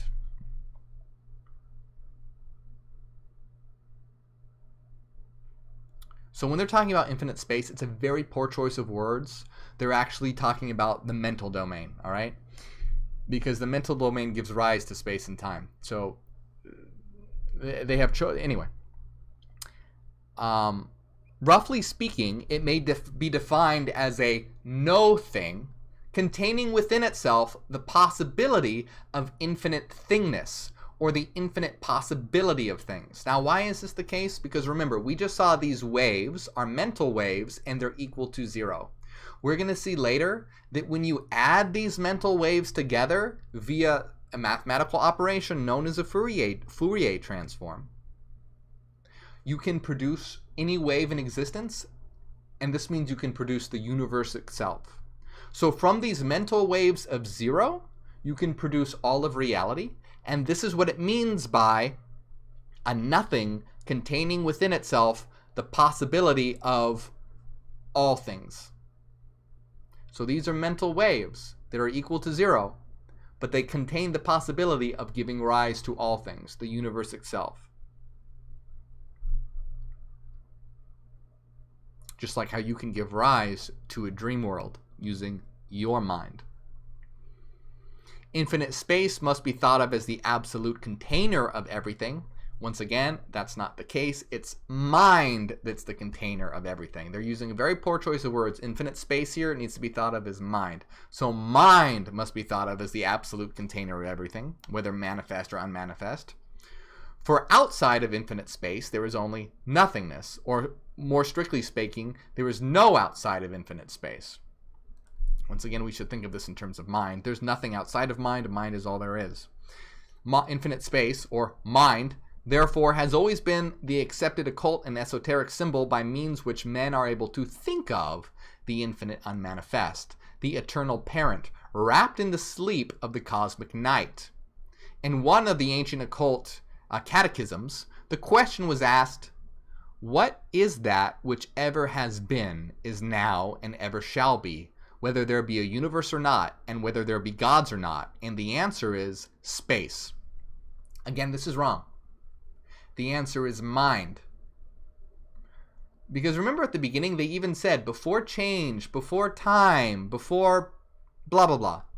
They should have also included before space. So again, this is they're on the right track, but they're using the wrong word. So what is it that there's always been, whether, not here, not now, or before the universe or not, whether there be gods or not? The answer isn't space. The answer is mind. Because we know at the Big Bang, at the beginning of the Big Bang, that was when space and time was born. Prior to the Big Bang, we were in a frequency singularity of pure mind. Okay? The strength of this symbol of infinite space, of mind, as indicating the infinite unmanifest, is perceived when the mind tries to think or even imagine the absence of infinite space, mind, either as absent before its creation or as else as absent after its destruction. Now, of course, and I also want to emphasize, do you see how powerful Hyperianism and ontological mathematics is? We can correct all mistakes and we can go infinitely beyond. This is why you're not going to find everything that we are providing is so much more than what has even been provided in any of these secret societies and mystery schools. So much further, so much beyond, so much more clearly, completely lucidly. The mind is compelled to think of space as being infinite and as being eternal without regard to whatever else is held to be either present or absent in any time, past, present, or future. Again, and at the same time, the mind finds it is unable to define space as a thing, yet it dare not regard it as a nothing or not. It is found that infinite space must be always thought of necessarily eternally present, and yet ever free from the limitations of things. Whenever they say infinite space, I'm also going to say mind, just as a reminder, because they are, they have gotten this concept completely wrong, and it should be replaced with mind.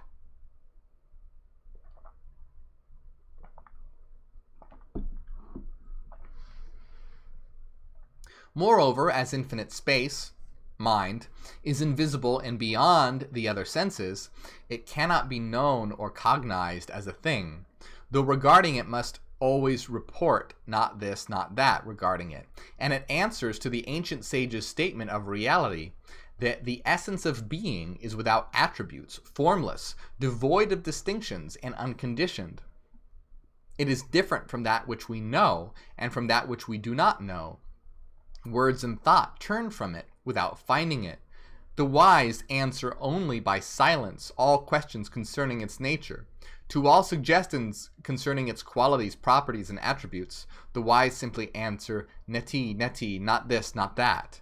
Of that the wise simply assert, it is.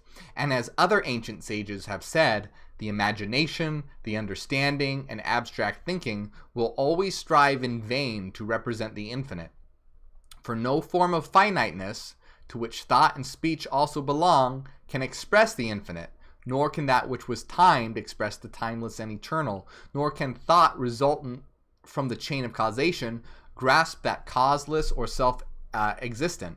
So in every way, and from every angle of view, we discover that the concept of infinite space is a noble and worthy symbol of that which we mean when we try to think of the infinite unmanifest, of the essence of being before manifestation into activity and form. So, again, we see that they're getting things wrong here.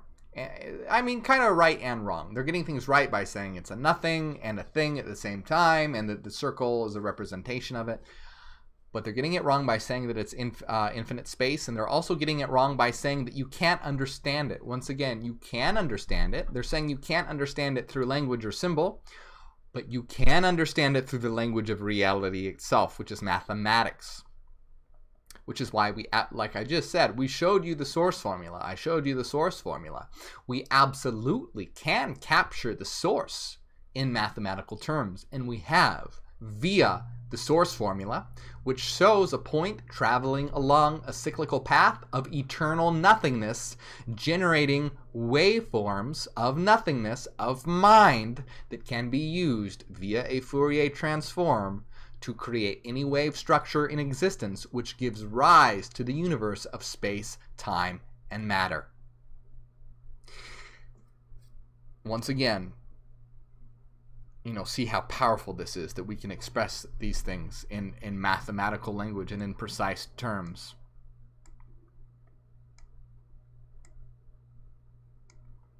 The first aphorism states that the eternal parent was wrapped in the sleep of cosmic night.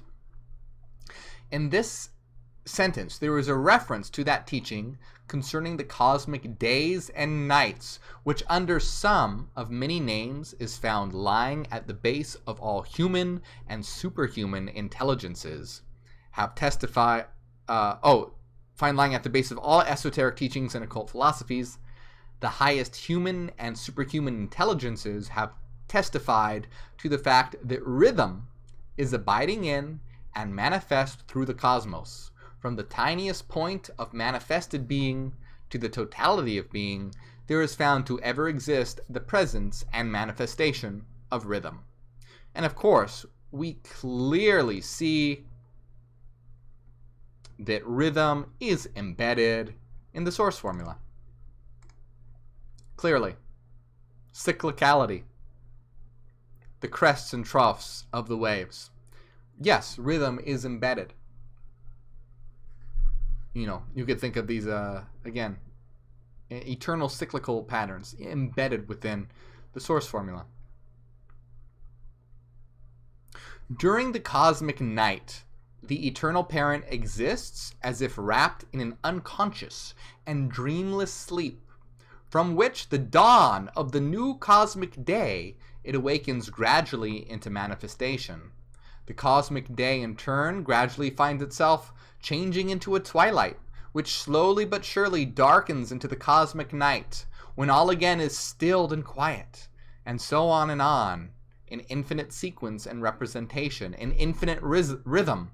The cosmos represents this succession of days and nights, of manifestation and unmanifestation, and so it has been forever and ever, and will continue forever and ever, without end, ceasing, or interruption. Such is the report of the wise and the illumined teachers of the race.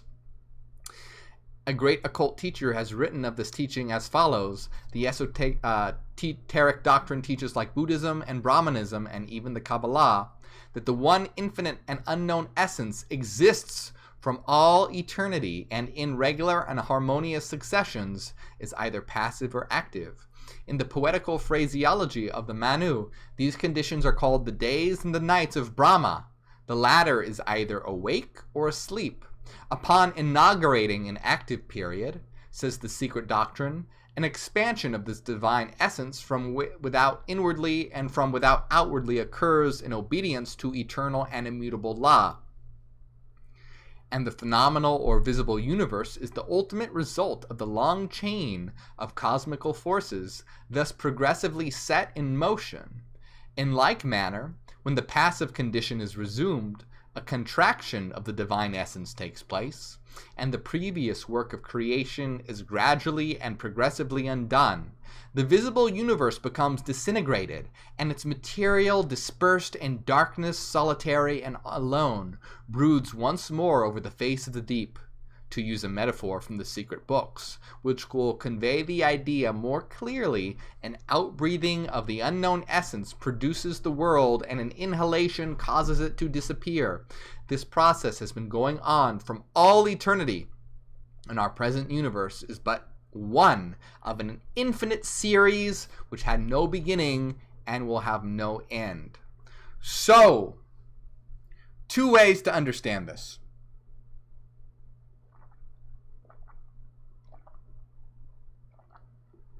There are eternal days and nights.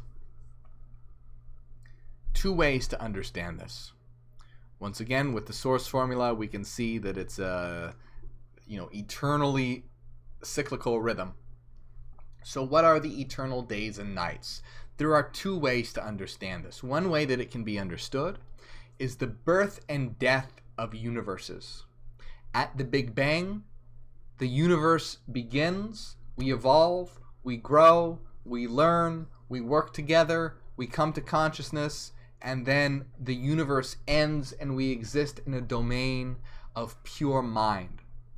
And then once we, extract a maximum amount of satisfaction, bliss, and love and experience from this moment, we will once again shatter and begin a new universe. And this is an eternal cyclical cycle. Just like there are life, you have a life and a death, life and death, life and death. Just like there's day and night, day and night, day and night, there's universal cycles. From the production of this space-time universe to the inhalation back to the domain of pure mind, of pure source. So from pure mind to space and time, to pure mind to space and time, to pure mind to space and time, to pure mind. There are cosmic cycles, eternal series of deaths and births of the universe. Another way to understand this is through the idea of consciousness, and a state of unconscious, dreamless sleep to an awakening of becoming completely conscious of ourselves. And this is this process of waking up and becoming lucid in this world, and that's what we're doing right now. We are the ones who are becoming lucid in the cosmic dream that we are having right now. We are becoming conscious of ourselves as the universe, as being the dreamers of this dream, of being the grand architect of the universe. That is what we are. We are the grand architect of the universe. We are becoming conscious of this.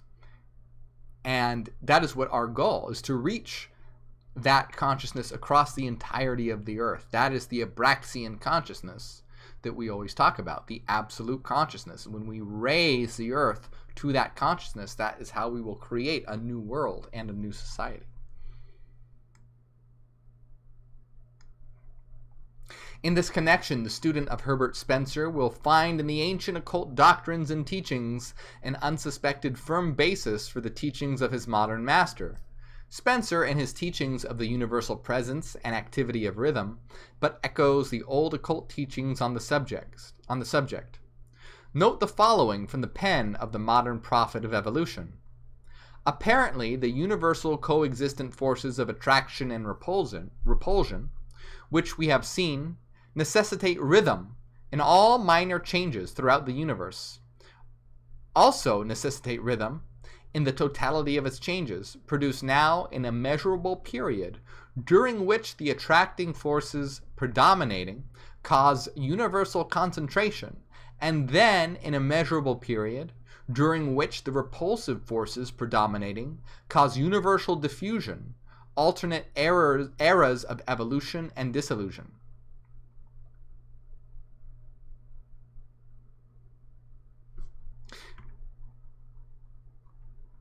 The first aphorism further states, "Light there was not, for the flame of spirit was not yet rekindled."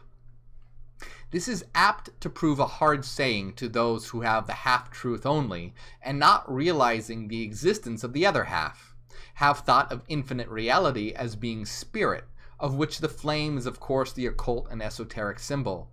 But the best ancient wisdom, as voiced by the most careful teachers, have ever taught that those qualified to know the whole truth, that not only back of matter but also back of spirit there abides the eternal and infinite essence, which is neither spirit nor matter, but which is the unconditioned root and source of both spirit and matter.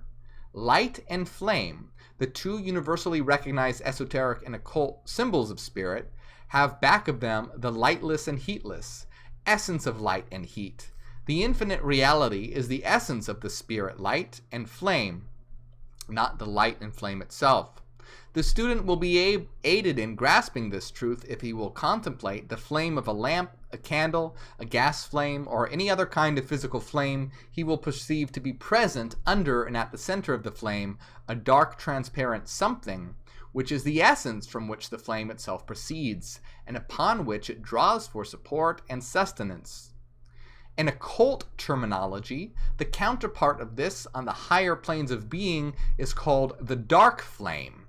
It is the essence of the flame and light, and not flame or light itself. As an ancient writer has said, the essence is the spirit of fire and not fire itself. Therefore, the attributes of fire, heat, flame, and light are not the attributes of the essence, but rather of the fire of which the essence is the cause.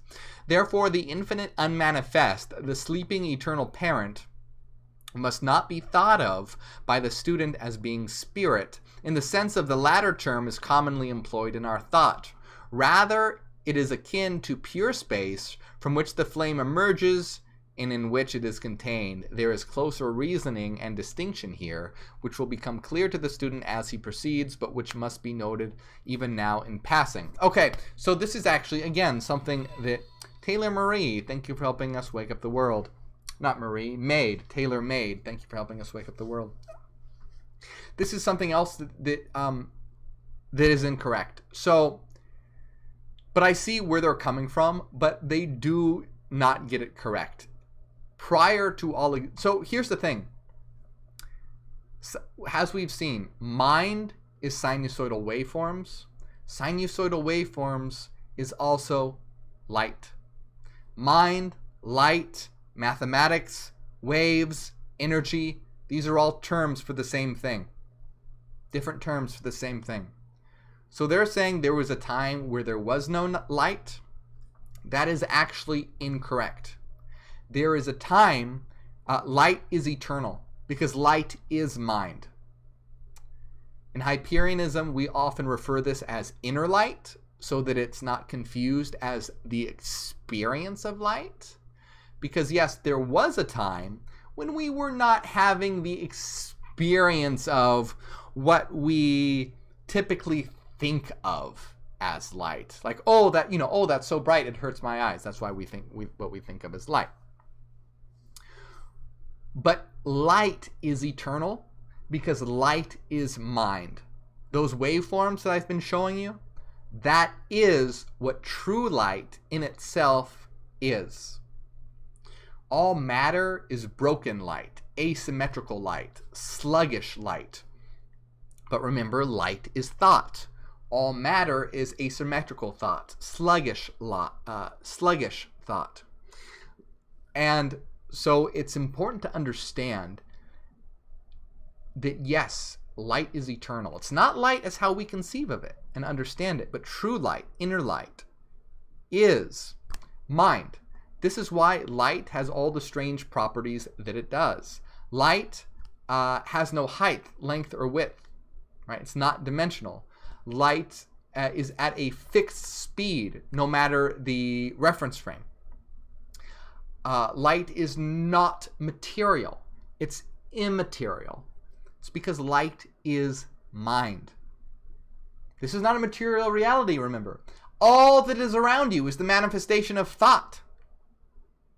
All that is around you is a manifestation of thought. And light is thought in its purest form, okay? All that around you, everything, is thought, manifest. And light is mind, is thought in its purest form.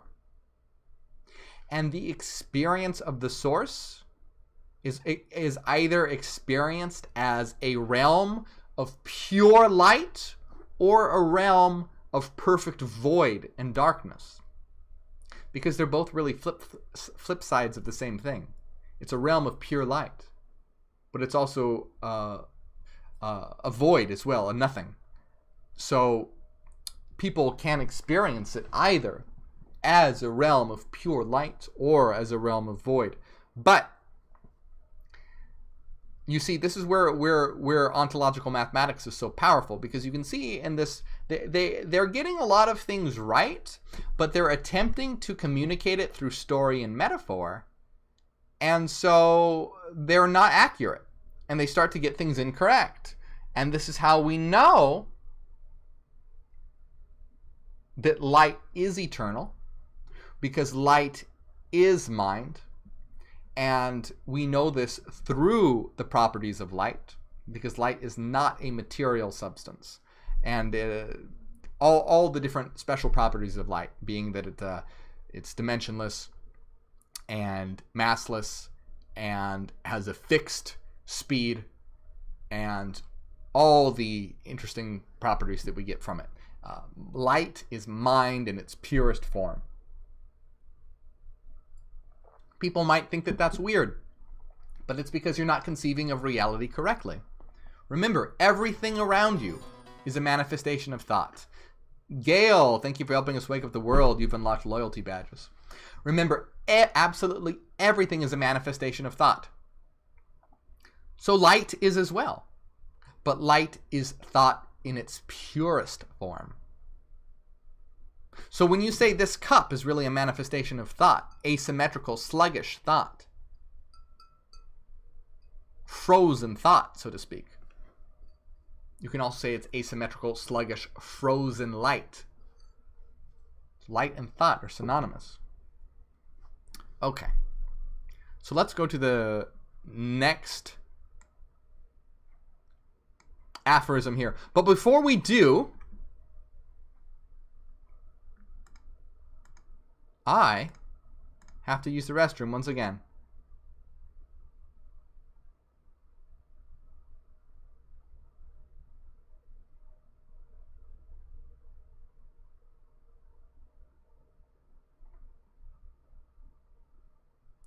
And I see some good questions, though. So Renee says, so light is mind and mind is zero, right? Yes. Yes, absolutely correct. Light is mind and mind is zero. Very good, Renee. And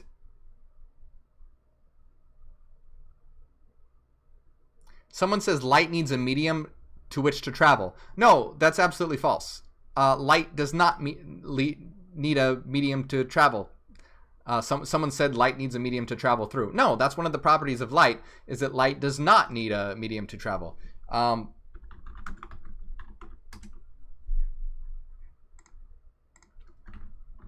Let me see if I can even just look. She's yeah,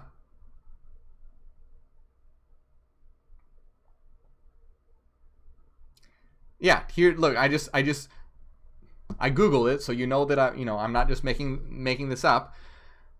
Light is an electromagnetic waves. That means it does not need a medium to propagate. Unlike many other waves, sound, water, blah, blah, blah, light does not need a medium to wave in. So, again, I want to make it very, very clear that light doesn't need a medium to travel through. Why is that the case? Because that would mean if light needed a medium to travel through, that would mean that there was something more fundamental than light. But light is mind, and it is the fundamental essence of reality, the foundation of reality, which means that light permeates everything, and we are traveling through light. Okay? We are traveling through light. Light doesn't need anything to travel through. We travel through light. What does that mean, that we travel through light? Think about it this way, okay? Let's say, I want you to imagine that here I'm holding a laser pointer. And let's say here is a holographic plate, and over here is the hologram. So we have the laser pointer, we flip it on, it goes to the holographic plate, and the hologram is produced, right? And imagine in the hologram, little holographic cars and little holographic people and little holographic birds flying around. Do you see how it's traveling? The hologram is what is traveling through light. Light is the medium through which travel takes place. Light does not need a medium to travel through. We travel through light, and we are composed of light, but light, asymmetrical light, broken light. That's why we are in material bodies, and we can't put our finger through our hand and things like this. Okay, that was a really good question. I see a lot of good questions. Don't be a troll, though. Okay, if you're gonna ask a question, but don't be an asshole about it, or else you'll get banned. Okay. Anyway, I have to go take a piss. Ask your questions now. I'll come back, answer them, then we'll continue to the next thing. And if you are on Facebook, please come on over to YouTube. Share this video first. Share this video everywhere. There's 200 of you on Facebook, so share this video, hit the share button, and then come on over to YouTube, because the link is in the description. That's where I'm interacting in comments. So go do that. Go do it right now, and I'll be right back.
All right, I have returned.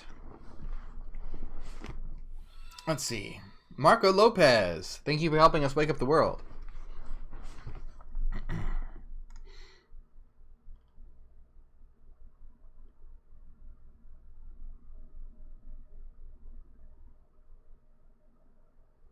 Marco Lopez says, your videos have blown my mind and the way I look at things. Excellent. Okay, so if you have any questions, now's a good time to ask them. Let's get this back to red. And after that, we're going to jump back into the reading. Remember to smash like, hit the like button.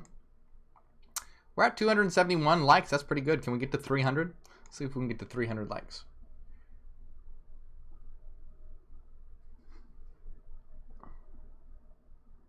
Chosen One asked, is there a holographic light? I'm not sure what you mean.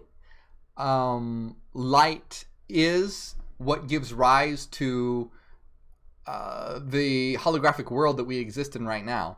And when I say holographic world, remember that it's a metaphor. So this is a inner mathematical holographic projection. Inner, meaning a dream world, right? A dream world is an inner holographic mental projection. And holographic doesn't mean, that you can put your hand through things like a hologram. It just means that it works in a similar way that a hologram works, such as that there is a source, and through the interaction of waveforms, we can produce a dimensional world. But it doesn't mean that you can put your hand through the wall. Of course not. That's ridiculous. That's where the metaphor ends, right? Did we? Oh. What are our likes? Oh, 285 likes. Awesome. We're close to 300. Elena Anderson, thank you for helping us wake up the world. Says, I love the book reading. Thank you for making everything so easy to understand. I learn so much each stream. That's awesome. Thank you. I'm glad you do. And I'd love to hear from you guys which books you like most, because we read some books that are more philosophically heavy and mathematical. And then we read also these more occult, esoteric books and show them through the lens of ontological mathematics. So I'm really curious to know, too, which ones you like. You can tell me now, and if you're watching the replay, please let me know in the replay, Do you like these esoteric occult books, or do you like the more philosophical books where we talk about, say, Kant and the nature of space-time, and the and like the Gödel's incompleteness theorems and things like that, or just let me know. Always tell me in the comments what you guys like, because it helps very much in selecting things.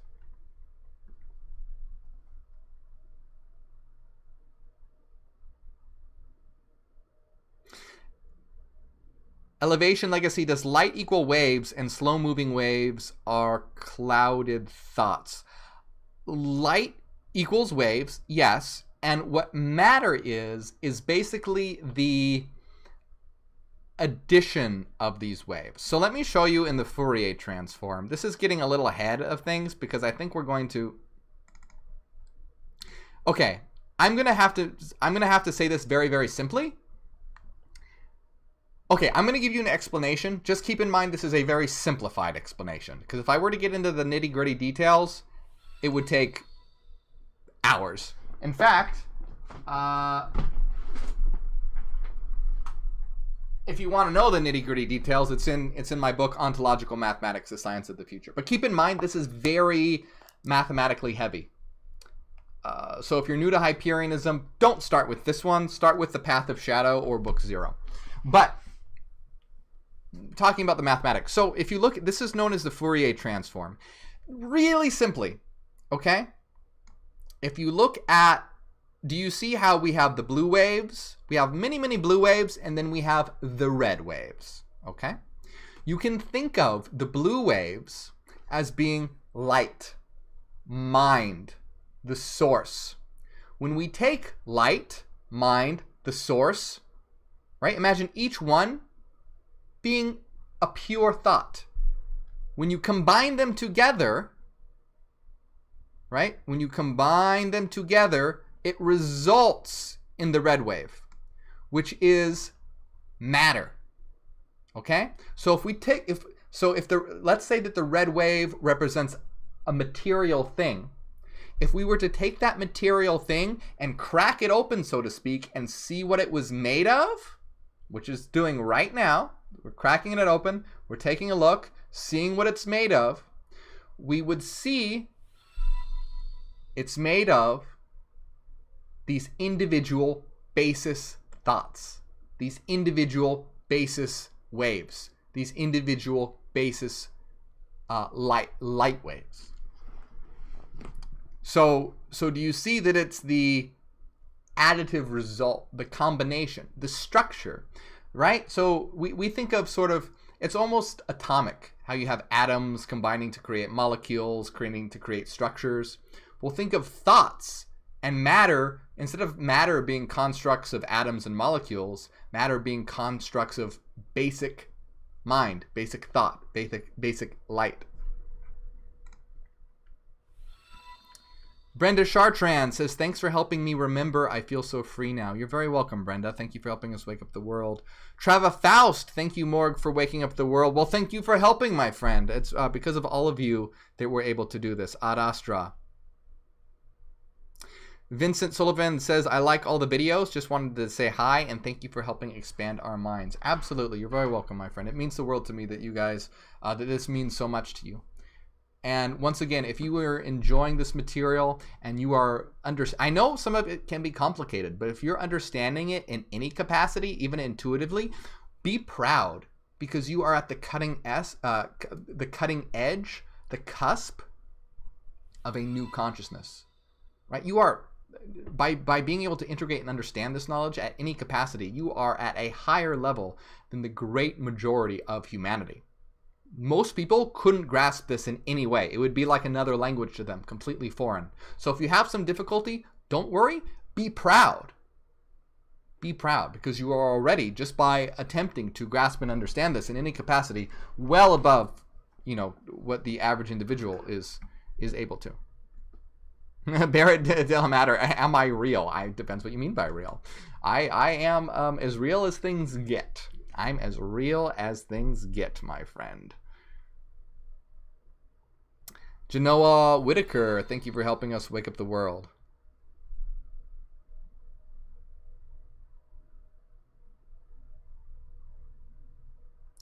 Tony at War says, that's so cryptic. What is it, though? I'm genuinely curious. I'm not sure what you're referring to.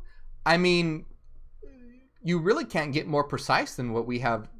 We're literally giving an equation.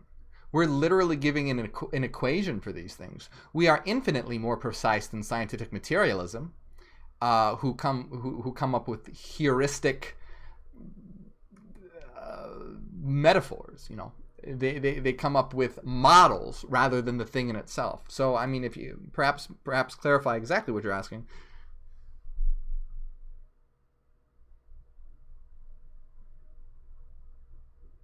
Yes, Rowan James, absolutely. Remember, guys, if you're on Facebook, come on over to YouTube. Please come on over to YouTube. Subscribe. We just reached 100,000 subscribers, and now we are on the march to 1 million, the Million Monad March. So come on over, subscribe. Tell me if you're from Facebook in the comments, and I'll give you a shout-out. That's how you can support and everything as well. Yeah, and hit that like button. What are our likes at? 293. Come on, guys. 300. Come on. We need 300. What the hell? 300. Barrett Delamater said, heck yeah, man, I look forward to your next drunk Bible study. And Charity P, thank you for helping us wake up the world. Yes, the next drunk Bible reading is probably going to be, it's soon. Not this week. Wow, next week? It might be next week or the week after. Next week or the week after is probably when we're going to do another drunk Bible reading. And I'll probably be drinking absinthe, which is one of the most alcoholic drinks in the world. So that should be entertaining. Rowan James says 500 likes and I'll take my shirt off. Rowan James is saying that, not me. That's what Rowan has committed himself to this, not I.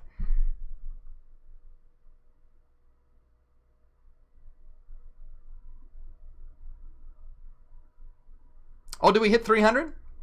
Yes, we hit 300 likes. Excellent. Fantastic. I knew we could do it. I have faith in you.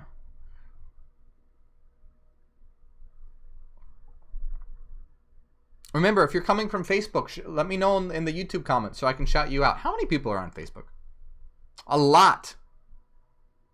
See, someone on Facebook said everything is energy, not light. Light is energy.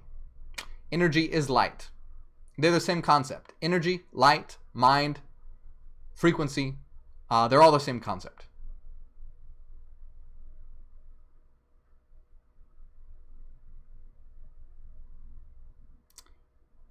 But remember, I'm not going to look at Facebook comments anymore.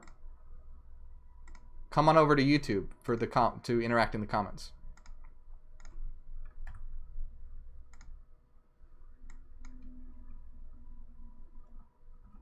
Fallen Matter says, "Can we see one of your hook through the mouth trick?" I do those in our secret live streams. I do stuff like that. I did a sword swallow in our last secret live stream. Oh, by the way, if you want to be a part of our secret live streams, the way to do that is on Patreon. If you want to have access to our weekly secret live streams, go to Patreon. I'll put the link in the comments.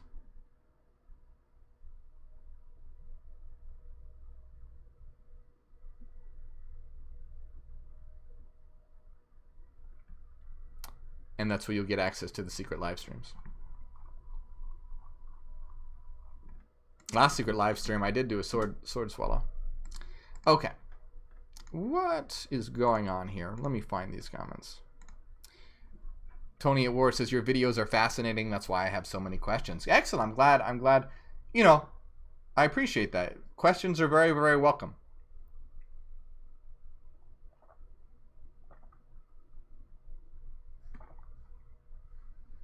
Sharn Higgin, I don't know if I'm saying your name correctly, but you came over from Facebook. Thank you so much. Welcome. There's a lot of trolls on Facebook. That's why I interact in the comments on YouTube. It's a much more positive environment. Make sure you subscribe. If you're not subscribed, hit that subscribe button. Egyptian Book of the Dead, please. One of these days we may do that. Are you a believer of pantheism, given your personal philosophy? So Hyperianism is not pantheistic. It's panentheistic. Okay, so there's a difference. Pantheism says that the universe is God. Panentheism says that the universe and outside of the universe is God. Okay? So pantheism basically says that the universe, nature, immanence is God. Panentheism says that there is a transcendent and immanent domain, and that all of that is God. That's what we say as Hyperians. We are God, which are eternal minds, which are transcendent, and we create, via our interactions, this material collective dream world. So it's panentheistic. We are both inside the world and outside of the world. We're inside of it via our avatars. We're outside of it as eternal minds that link to avatars. So it's panentheistic, both immanent and transcendent. Great question. Great question.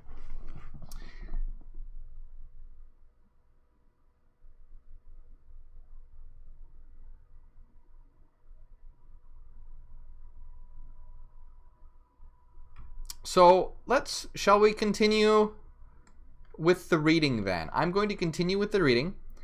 Feel free to ask questions via Super Chat.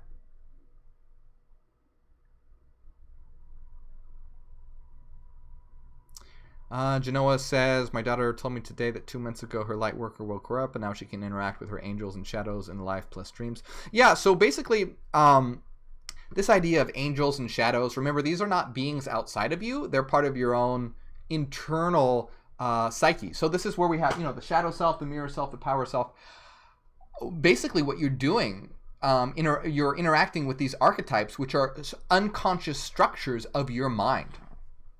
So, an angelic being is part of you, is an unconscious structure within you. A shadowy being is also an unconscious structure within you.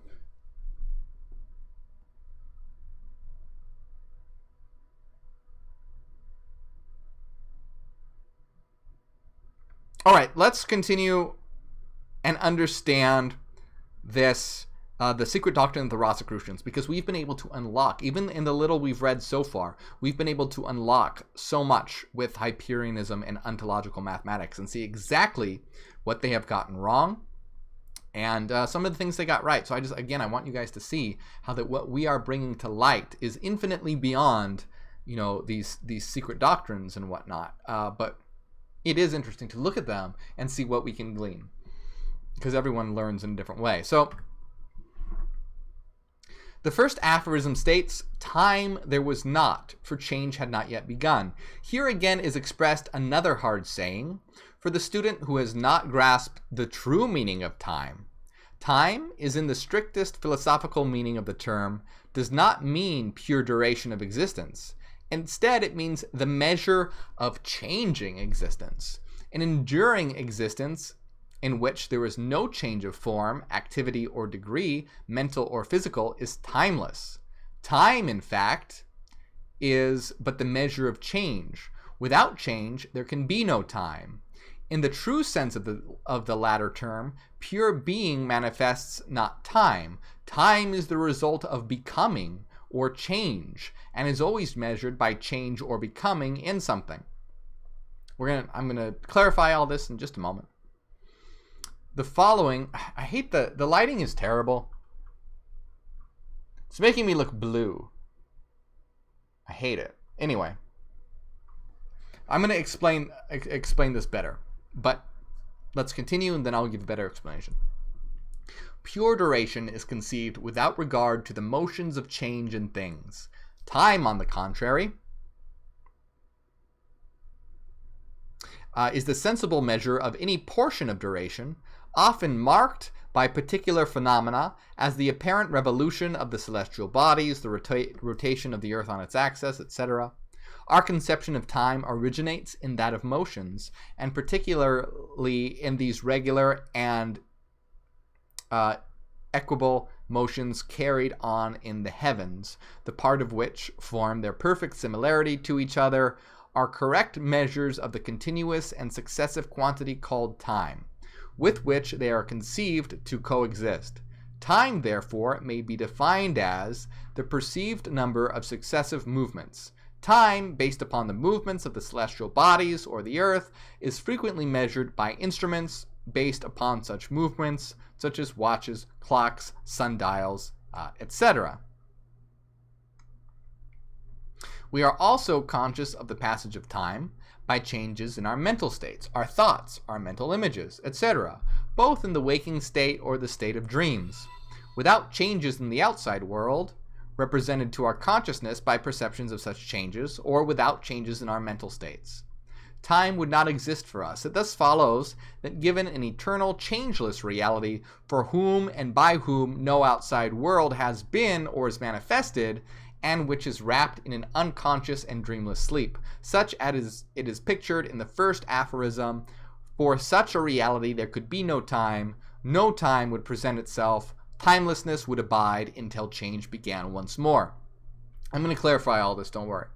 Therefore, the student will perceive the necessary truth of the statement of the first aphorism, that for the eternal parent wrapped in the sleep of the cosmic night, time there was not, for change had not begun. It is impossible to hold otherwise, considering the nature of time and the absence of change during the cosmic night of the eternal parent. The student will perceive that given infinite existence and the absence of change, then we must necessarily postulate pure duration and the absence of time. There is no logical escape from this conclusion. Okay, let me explain this. Once again, they get some things right and some things wrong. What do they get wrong? They equate time with motion. Time doesn't necessarily imply motion.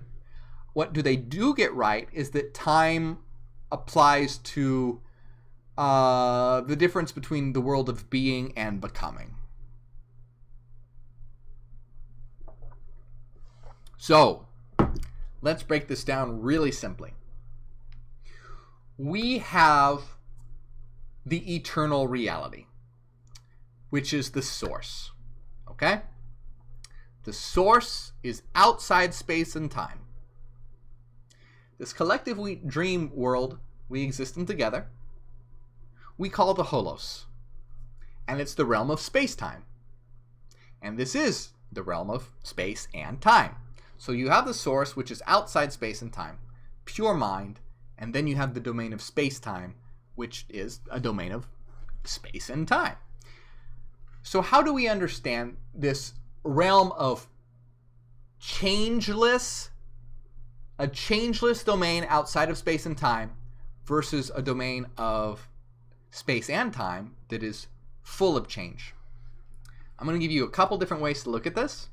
One way to look at this is through music. Okay? Imagine that the source are the keys of a piano. Okay? Imagine that the source, the domain outside of space and time, are the keys of the piano. Do those keys ever change? No, they don't. Do those notes associated with the keys ever change? No, they don't. Those notes, those keys are always there, and they're always the same. They're changeless. They're eternal. Now imagine that you play the notes. When you play the notes, those eternal, changeless frequencies combine to create a changing song. And the changing song is space and time. It's the domain of change. But it is made up from the changeless eternal notes. If you didn't have the changeless eternal notes, well, the song would vanish. They're fundamental to what it is. Remember when we looked at the Fourier transform and we looked at matter and we broke down the matter into its individual frequencies? Right? That's like breaking down a song into its individual notes, the individual frequencies that make it up. So, the piano keys, the notes, are eternal. They're changeless. They're outside space and time. The combination of those notes, gives rise to the domain of space and time. Here's another great way to look at it in terms of holography. Again, imagine that over here I have a laser pointer. Here's the holographic plate. And then here is when the laser pointer, you turn it on, the laser pointer goes to the holographic plate and produces the hologram. So here we have the laser pointer and the hologram.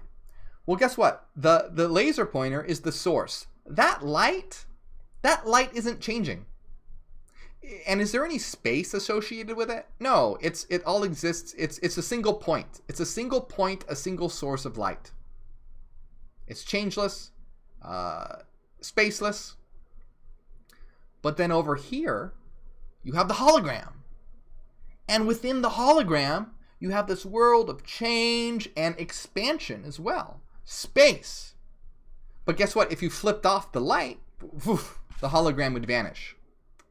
So the hologram is dependent upon the light, even though the light is outside the space and time. If you imagine the hologram as being space and time, well, the light source is outside of it, right? It's not in it. No, it's outside of it. And is changeless. But it gives rise to it. So really contemplate that, because this is really the key to everything here. How you can have a source domain, a domain of changeless, eternal frequencies outside of space and time that gives rise to this world and universe of space and time. And also, do you see now how the secret doctrine of the Rosicrucians got it wrong about it being infinite space? No, the light point is not infinite space. The light point you could think of as, again, it's mind. It's a single point. There's no height, length, width, or depth. It's a single point, right? And it's the hologram that then gives rise to space, right? Now there's spatial distance and there's change occurring.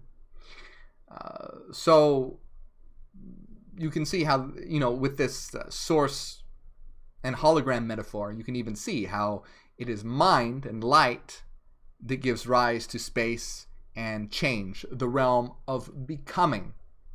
The realm of becoming.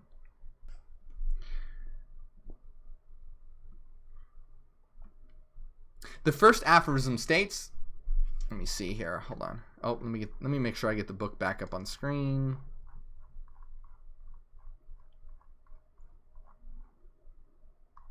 Let me get this back up on screen. One moment. Where are you, book? Here you are.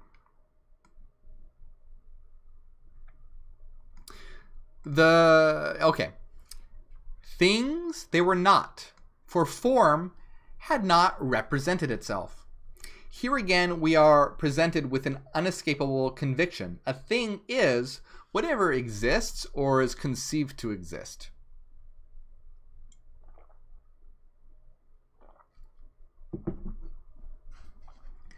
Okay. A thing is whatever exists or is conceived to exist as a separate entity and as a separable or distinguishable object of thought. Everything must manifest form. Form is the shape or structure of anything, as distinguished from the material of which it is composed, hence the configuration or figure of anything. 2. The mode or acting or manifestation of anything to the senses or to the intellect. 3. The assemblage of qualities constituting a conception or the internal constitution making an existing thing what it is. Strictly speaking, a thing must be capable of being thought of or pictured as composed of qualities, attributes, or properties distinguishing it from other things. Hence, everything must manifest form in order to be so distinguished and perceived by the senses or by the intellect as a thing. The eternal parent, the infinite unmanifest, cannot be held to manifest form, or to display or present any particular quality, property, or attribute of manifestation when in its state of unmanifestation. When the eternal parent takes upon itself the robes of manifestation, it proceeds to manifest the appearance of things, these things each displaying form, and certain qualities, properties, or attributes which distinguish them from other manifested things. It is axiomatic in metaphysics and philosophy that the unmanifest cannot be thought of as possessing or manifesting in its essential nature any one set of qualities, properties, or attributes which appear later in its manifestation of things, as distinguished from the opposite set of qualities, properties, or attributes. And it cannot be thought of as possessing in its essential nature of both the opposing set of qualities, attributes, or properties, for opposites cancel each other and antinomies condition not. I will explain this better because it needs elucidation.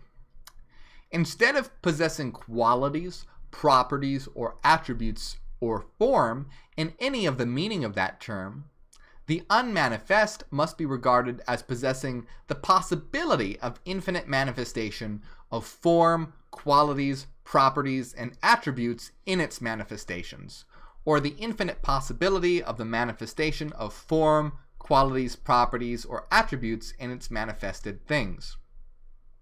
The infinite unmanifest cannot be thought of as a thing either in itself or by means of its symbol of infinite space. Rather, as a loomed occult master has expressed, it must be regarded as an omnipresent, eternal, boundless, and immutable principle, regarding which all speculation is impossible, since it transcends the power of human conception and can only be dwarfed by any human expression or similitude. It is beyond the range and reach of thought. It is unthinkable and unspeakable. In the period of the cosmic night, there being nothing present except the infinite unmanifest, there it is seen that necessarily things there were not, for form had not represented itself. There is no logical escape from this conclusion. Okay, lots of interesting things, but lots of things wrong here. So,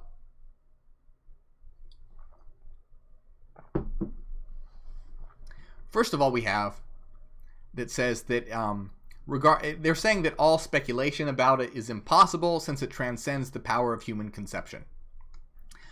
We've looked at how this is wrong so many times. If you want to really see the breakdown on why this is wrong, check out my video on Kant's antinomies. Kant is the philosopher known for trying to rigorously prove that we can't know ultimate reality. However, we proved that we can know ultimate reality, so check out that video. We can know the ultimate reality. Because, as Hegel pointed out, to know of something is to already be beyond its limitation. So if something is truly unknowable, you wouldn't know of its existence. Because to say that it exists is to know something about it.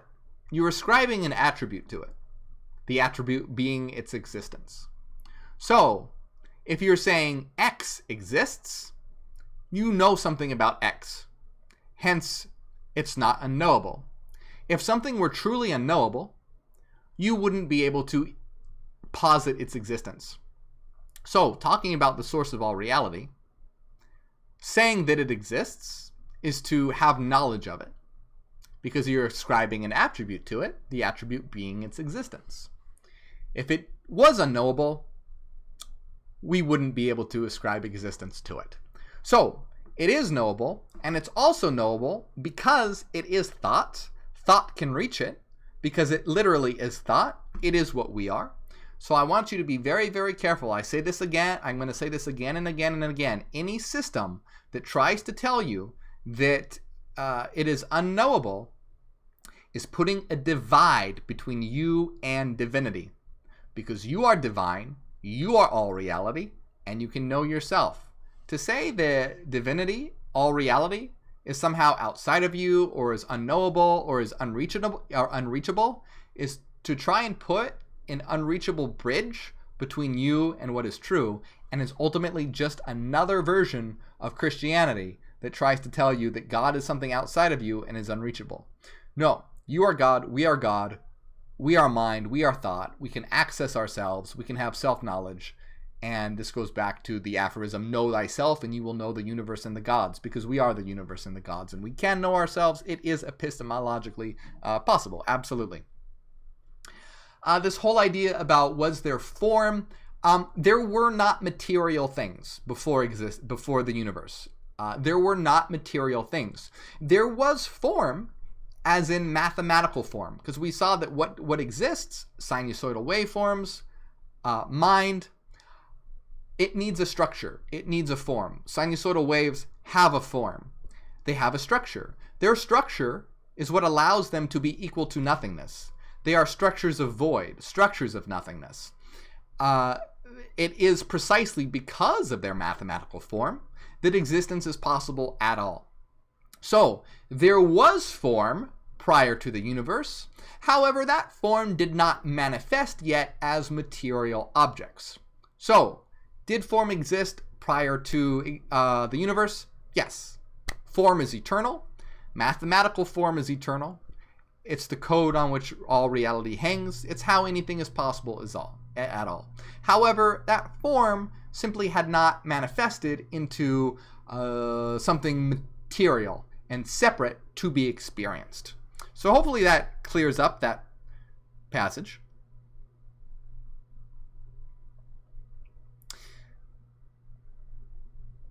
The first aphorism further states, action there was not, for there were no things to act.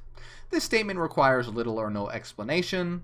There being no things present, there were no things to act, and all action of the infinite must be through, by, or in things.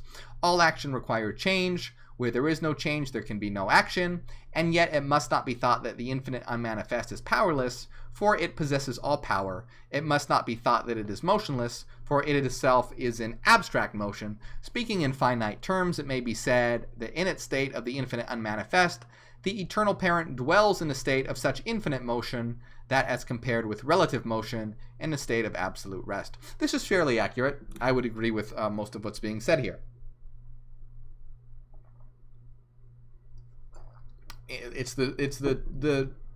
You're in the source domain, the domain of pure mind.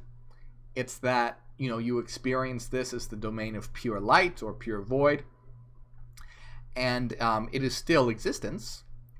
but there's no dream realm in which things are present and actions are there's no physical causal chain of events happening yet.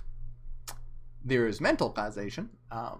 There are thoughts. There is thought. It is the realm of pure thought, but there is no, again, think of the piano and the notes.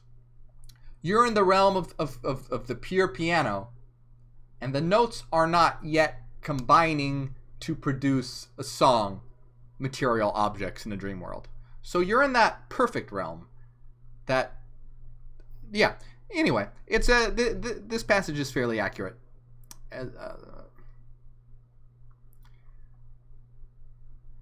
Okay, the first aphorism further states, the pairs of opposites were not, for there were no things to manifest polarity. And I don't know why, but this water is really going through me today.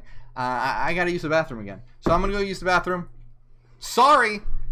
Ask questions, though. Ask questions right now, and I'll jump into the chat a bit when I come back. So I'll be quick.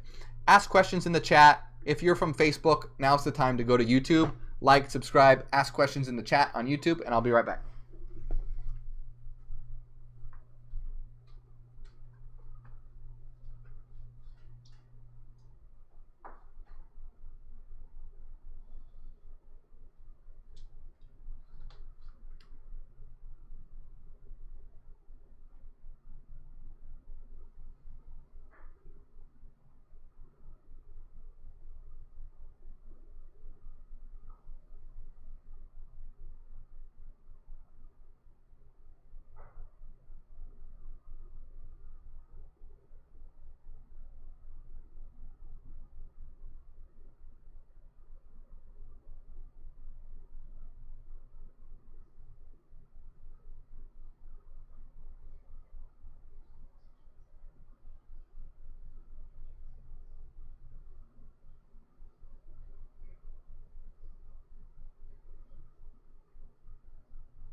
Hello, hello. Hello, hello.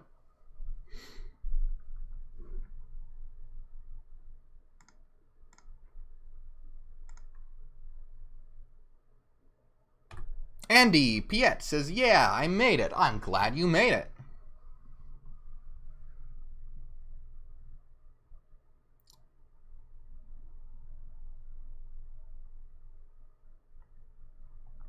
Scullywag, thank you so much, my friend, for helping us wake up the world. You're awesome. It says, good video. You have a good day, Morgue, and everyone else. I need to get some sleep. Gute Nacht. Gute Nacht, my friend. Sleep well. Always happy when you are here with us.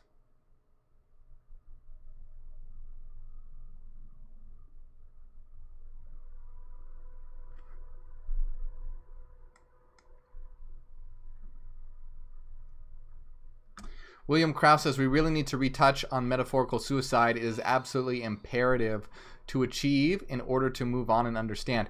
Yes.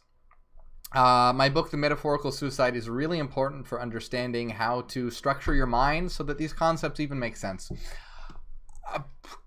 Maybe one of these days we'll read The Metaphorical Suicide on a live stream. Yeah, I mean, maybe we'll do a live. Maybe I'll read one of my books on a live stream. Maybe. That's definitely a possibility.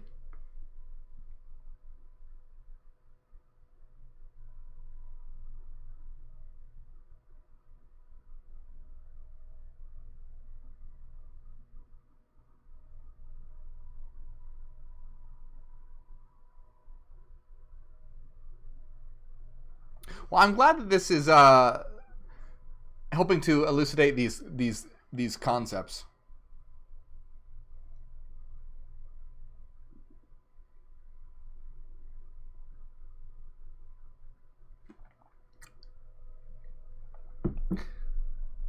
All right, I am going to, unless there are any questions, any pertinent questions, I'm going to continue the reading.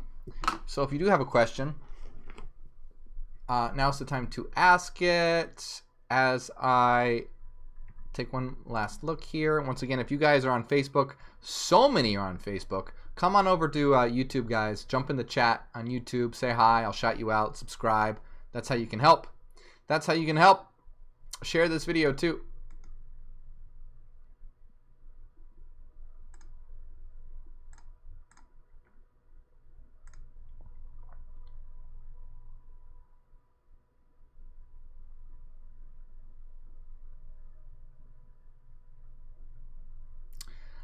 Genoa Whitaker, thank you so much for helping us wake up the world. I'm sorry, I just, you're essentially asking if we can message on Facebook Messenger. I get hundreds of messages a day, so I'm sorry. I just, that's not something I can do, or else I wish I could.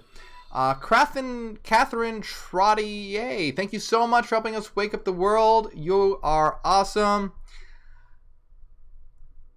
And David, oh my God, David just super chatted $100 and says, hello community and Morgue, sorry I'm late, working is booming lately, hope you all are well, and I'll have to watch the replay later on. Greetings everyone.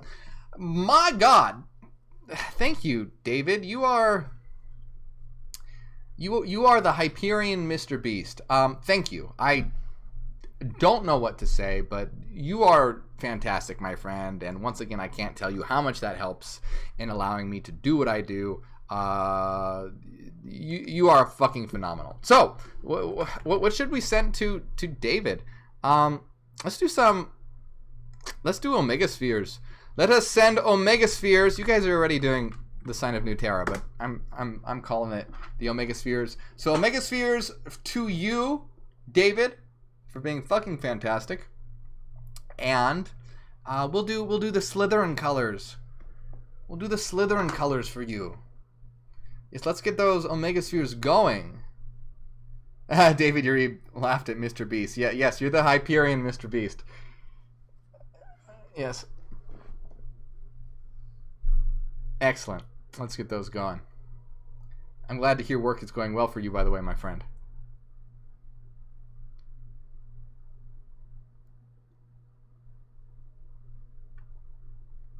All right. Oh, wow. It's very green. I did not mean to make it so green. The tri-scale is not supposed to be green. All right. So let's continue. Let us continue, shall we?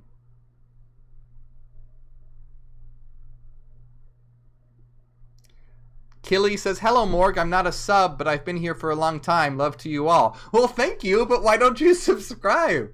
I mean, I'm glad you've been here a while and you love my work, but can you please push the subscribe button? I mean, why not? It's nice to do. Okay.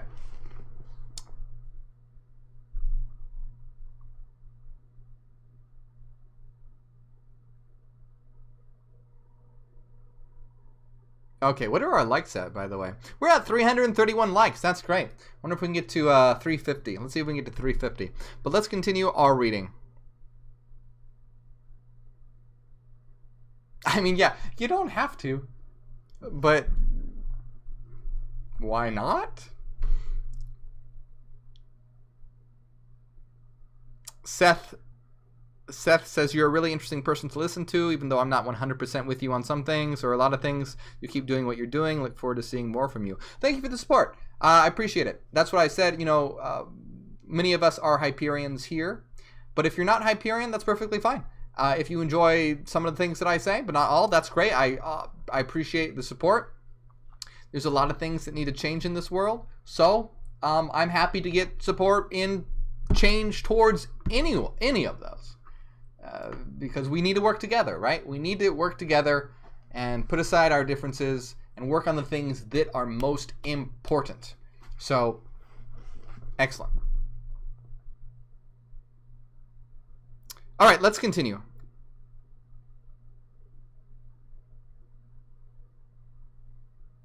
And remember, if you're watching the replay, tell me what you think of the book. Tell me, which books, if you've seen multiple ones, which ones you like the most, etc. That's always very helpful.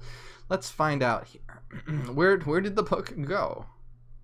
Thanks for subscribing, Josh. And I want to read this one more. Someone says, I like you because you're weird. Well, all right, cool. Okay. I don't want to be normal. If the, what's considered normal in this world is weird to me. So, relatively speaking, that's fine with me. I want to just read this last comment, then we'll continue with the reading. But I just really like this.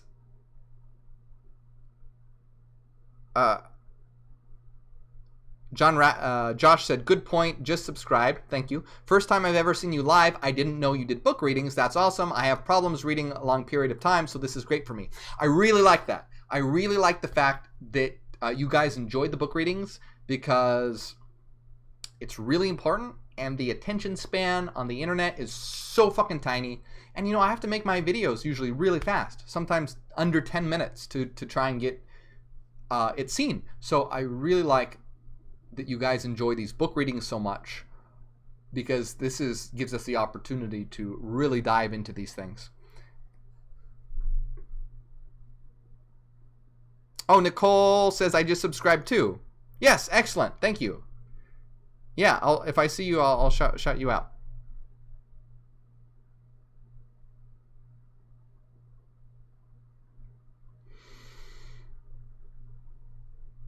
Priestess Nia says, is this live? Like, live? Yeah. I don't know what you mean. It's about as live as it gets. What do you mean? I'm saying hi to you right now, so it's pretty damn live. Okay. Elise says, I love and look forward to these streams. Yeah, what are our likes at? 344 likes. We'll get to 350 likes, of course. Can we get to 400? That would be great if we could get to 400. Okay, let's continue. Again, a big shout out again. Thank you to David. You're awesome. David and Scolywag. Killing it today. Okay.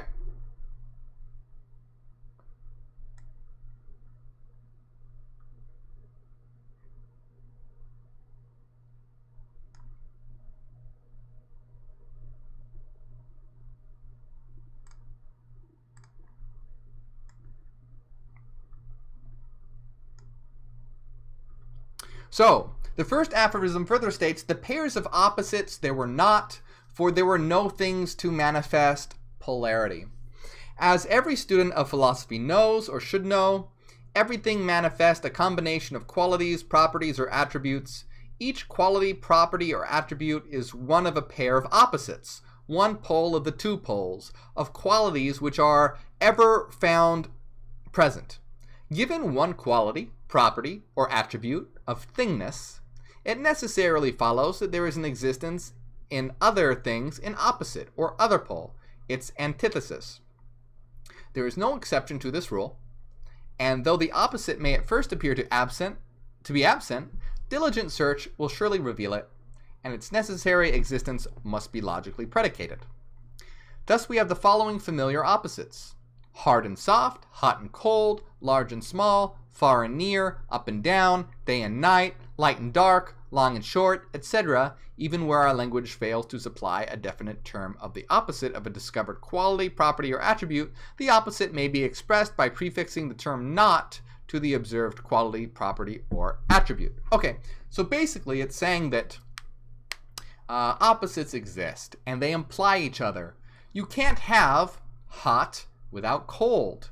You can't have large without small, far without near, or up without down, right? Imagine a world where only up existed. It's impossible. You can't have a world where only up exists, because up only makes sense when there's a down to contrast it, right? I'm trying to think of another good example here. If you can't have a hill without a valley, right? Because if there were only hills, it wouldn't be a hill anymore. Does that make sense?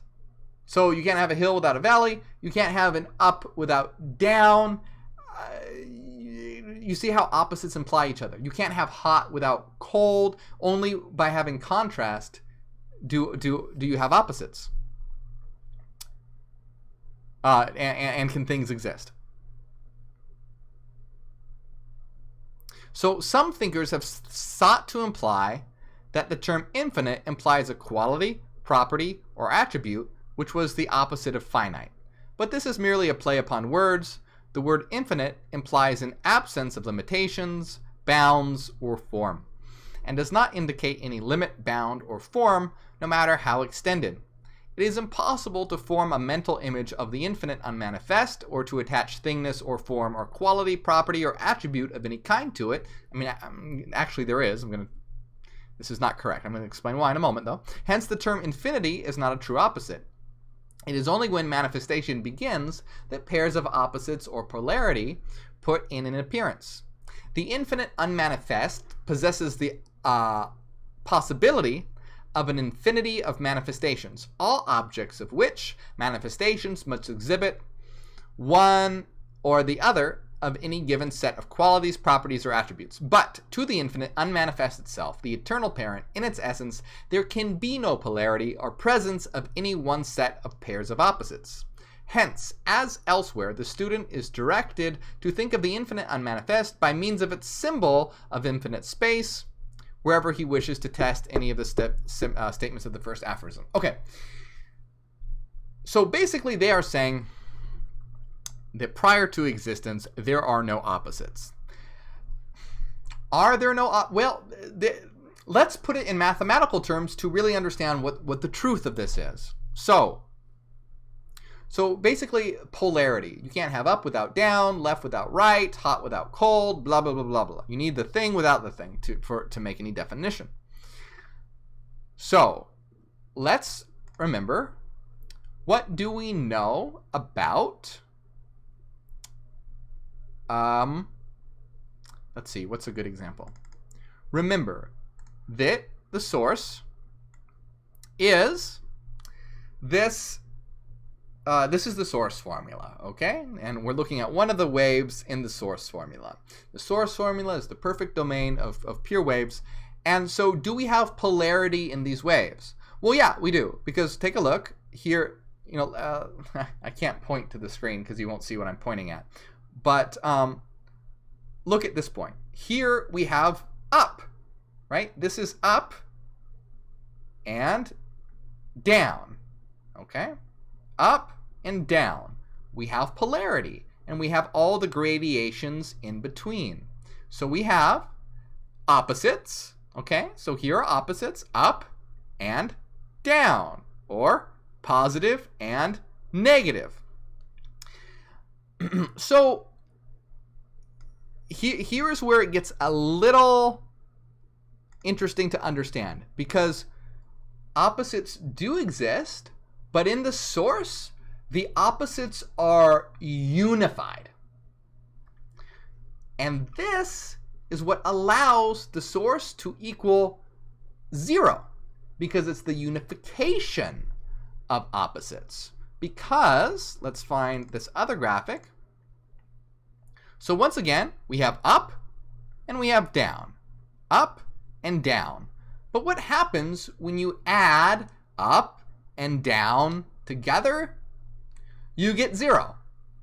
What happens when you add positive 1 and negative 1 together? You get 0. So, does the source have opposites? Well, it does, but unified. So the source does have opposites. You can see it in its structure. You can see it's in its structure. Here's positive 1, here's negative 1. If we were being really precise, it would be I and negative I. with relation to this particular graph, but we don't want to get too technical about this. But the source is where all values are unified. So, does it contain opposites? Yes, it does, positive and negative. But in the source, it's all of it unified as a net result, integrated across one full cycle. So, by the fact that its structure does contain positive and negative, that is how it equals 0. So do you see how the secret doctrine of the Rosicrucians, they're explaining things and they're trying to put it forth in this intuitive way, and they're kind of doing it, but they're also getting a lot of things wrong by they're saying, well, there's no polarity. Well, it's kind of true, but kind of not true. You see how it's a synthesis. And remember how they said, well, there's no form? Well, there is form. It's just not manifest form as physical objects. So you see, really, it's the form, the mathematical structure that makes this wave possible. Without form, this mathematical structure wouldn't exist. So yes, there is form. And this form contains opposites. Here's 1 and negative 1. So the form contains opposites. But synthesized together and unified, it equals 0. So, do you see how it is form and the containing of opposites that allows the synthesis and unification and integration to take place, which results in 0? So do you see it's a lot more complicated than the way the secret doctrine is trying to explain it. And also it shows why the secret doctrine thinks that, oh, you can't know the one because it's like paradoxical and contradictory. No, you can't know the one through the way they're trying to think about it. Because through the way they're trying to think about it, they're trying to think about it through words and human conceptions. But when you think about it mathematically via the source formula, it all makes sense. Because it's like, well, it does contain polarity, but it doesn't contain polarity. So it seems like this paradox and contradiction, and we can just never know it. It's form and formlessness. It's polarity and not polarity. It's just beyond our conception. Well, no. We can conceive it, we can know it mathematically. And here we can clearly see that we have polarity, we have a positive and a negative, but integrated across a full cycle, the negative and positive is integrated and unified and results in 0 and nothingness via the mathematical form. So it all comes together and it's perfectly coherent and perfectly structured and perfectly logical and perfectly rational. It is sublime and it's beautiful. And it's just this goes to show why we need to think in terms of the language of existence, the mathematical frequency patterns of existence via the source formula, rather than trying to apply human-invented conceptions to it. So yes, if you try and use human conceptions, you can't know the one through human conceptions. You can know the one, the absolute, through the language of existence itself, the natural language of existence, which is mathematical frequency, which is what we're looking at right now. And we can clearly resolve all these apparent paradoxes, which are not paradoxes. It's only human language that generates these apparent paradoxes, you know?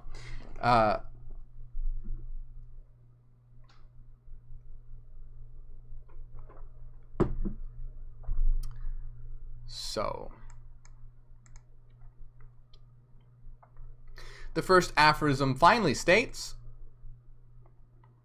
the eternal parent, causeless, indivisible, changeless, infinite, rested in unconscious, dreamless sleep. Other than the eternal parent, there was not, either a real or apparent. That the eternal parent is causeless is self-evident fact, for there is nothing else which could have caused the eternal and original being, from which all manifestation proceeds. That which is eternal must of necessity be causeless. That which is infinite can have no other which could have caused it, and it could not have been caused from or by nothing, for from nothing, nothing comes. So, this is somewhat true, but it doesn't give a reason why. It says that the eternal is causeless. That's true. It doesn't say why or how, really. Why or how is it causeless? Well, because it's equal to 0, which is equivalent to nothing, and nothingness is inherently eternal. By definition, nothing is eternal. Nothing is not something that you can create. It just always is. It's eternal. It's logically and rationally possible, and it has always existed. It's not magic. It's not like a miracle. It's logical and rational. 0 is possible because it's equal to nothing. And 0 is equal to mathematical waveforms, and from all the waveforms we can construct reality. So it's not a cop-out, like how people try and envision the Christian God, where they say, well, God is eternal, and he just is. And you just can't know why because it's beyond your conception. No. The eternal is, this eternal source is eternal, precisely because it is logically and rationally possible, because it's nothingness. It's structured nothingness, but this is logically equivalent to 0, and it's completely possible. We can mathematically show that it is the case. We can mathematically show how nothingness is eternal and is structured. So we don't need faith. We don't need any of that bullshit. All right, here's an interesting. That the eternal parent is indivisible is likewise self-evident.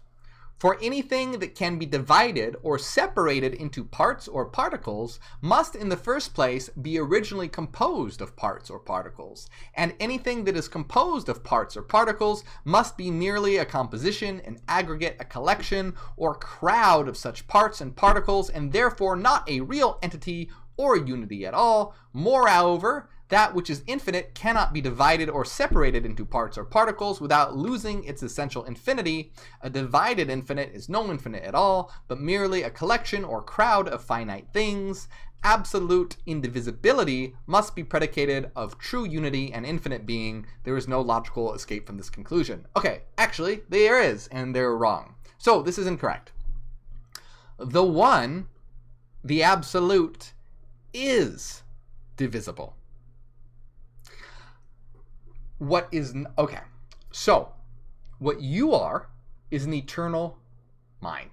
I'm sure you all know this and hear this, but just in case there's some newcomers here, you are an eternal mind. You as an eternal mind, you are indivisible and eternal.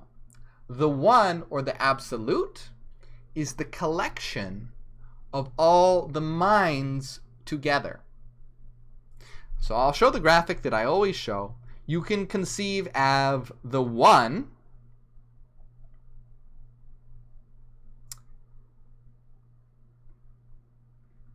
as,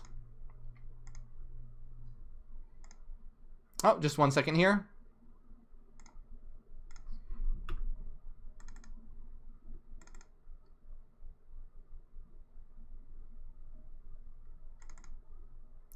Okay, so really, when we're talking about the image of a circle being perfect and indivisible, that's what you are. You are an eternal, indivisible mind. We call this a monad. You can think of it as a soul as well, a container of mathematical frequency information. You are eternal. You are equal to 0. You are self-caused, necessary component of existence. The one, or the absolute, or whatever you'd like to call it, is the collection of all monads together. So it's a circle of circles. So the one is actually a composition of all minds. What the one is fully actualized is when all the minds in existence are working together in such harmony that it's as if there were one. It acts as though it were one, and it basically is one. It is one, but it can divide itself into its constituent individual subjective nodes, which is what each and one of us are. And those are the true indivisibles. So the one can be broken down into the indivisible monads, minds that make it up, but the individual minds or monads are that which are indivisible. I am indivisible, you are indivisible. The structure that you and I and all of us make together is not indivisible because we're having this separate experience. It's divisible. That's how we're able to have this divided experience. We're having a divided experience right now. I'm over here, you're over there where you are. We're having a divided experience. So the one is divisible. Now, how do we know that this is true? Well, because basically to put it in a nutshell,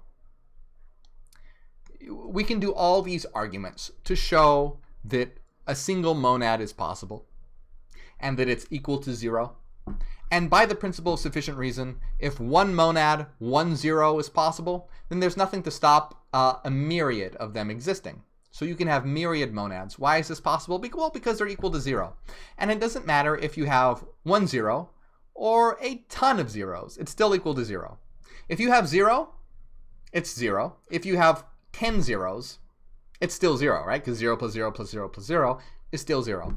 If you have 1,000 zeros, it's still 0. If you have 1,000,000 zeros, it's still 0. And if 1 0 can exist, a myriad of zeros can exist. So, in a nutshell, you are an eternal mind, a container of frequency information. The one, the absolute, is all minds taken as a collection. You could consider it a hive mind if you'd like. And we are the nodes of this. So again, you can think of it as sort of like a brain. A brain is made up of neurons. And you can imagine each one of us as being an individual eternal node. So the one is divisible because it can be it's the one and the many. And that's what allows us to have our subjective divided experience. We as eternal minds are not divisible. That the eternal parent is incapable of essential change is likewise self-evident, for though it may manifest an infinity of change, nevertheless it must always remain essentially itself, and never anything else but itself. Moreover, not being composed of essentiality of qualities, properties, or attributes, it cannot undergo the change which comes from the shifting of the poles of the opposites. And not having form, it cannot experience the change which arises from change of form. Absolute immutability must be predicated of the eternal parent. There is no logical escape from this conclusion. Again, no, they're wrong in that. I mean, they're right that it's changeless, but they're from a certain perspective. But it's not right that it's because it doesn't have form and it doesn't have opposites and all that. It's looking at two things from two different perspectives. Again, you can look at the perspective of the piano and the notes, and nothing is changing there. Or you can look at the perspective of the song that it produces, and there's lots of change happening there. So, does it have form and opposites? Yes. You can look at those form and opposites in their individual, piecewise, additive result, or you can look at it in its entirety across its entire cycle, which equals to 0. So it's not because it doesn't have form or something that means that it has a changeless aspect to it. It's because it's equivalent to 0. So it has a changeless aspect to it, just like a piano and a song has a changing and changeless aspect, being and becoming. The changeless aspect is the keys and the frequencies individually. That's the changeless aspect. The changing aspect is the song. The changeless aspect of the source is considered across its entirety as a net resultant of 0. And its change is when you are experiencing that as an individuated, subjective mind within an avatar, taking portions and pieces of that to have a divided experience, which is what gives rise to this illusory world of separation, individuation, change, and all that sort of thing. Though, yes, I mean, we are eternal individuals. The fact our avatar experience is part of that illusory domain of space and time. But we are all eternal minds.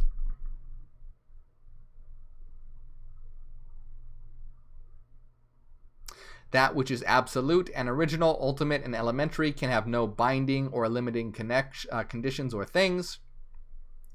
I mean, the only binding or limiting condition is what it is itself, which is mathematics. So it's limited and bound by the laws of mathematics because that's literally what it is.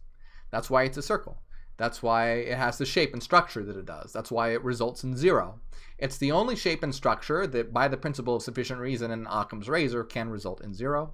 So is it bound or limited? Well, it's only bound and limited by itself, and it is mathematics. So it's bound and limited by mathematics, because that is what it is. There's nothing outside of it that binds it. It's just bound by its own nature.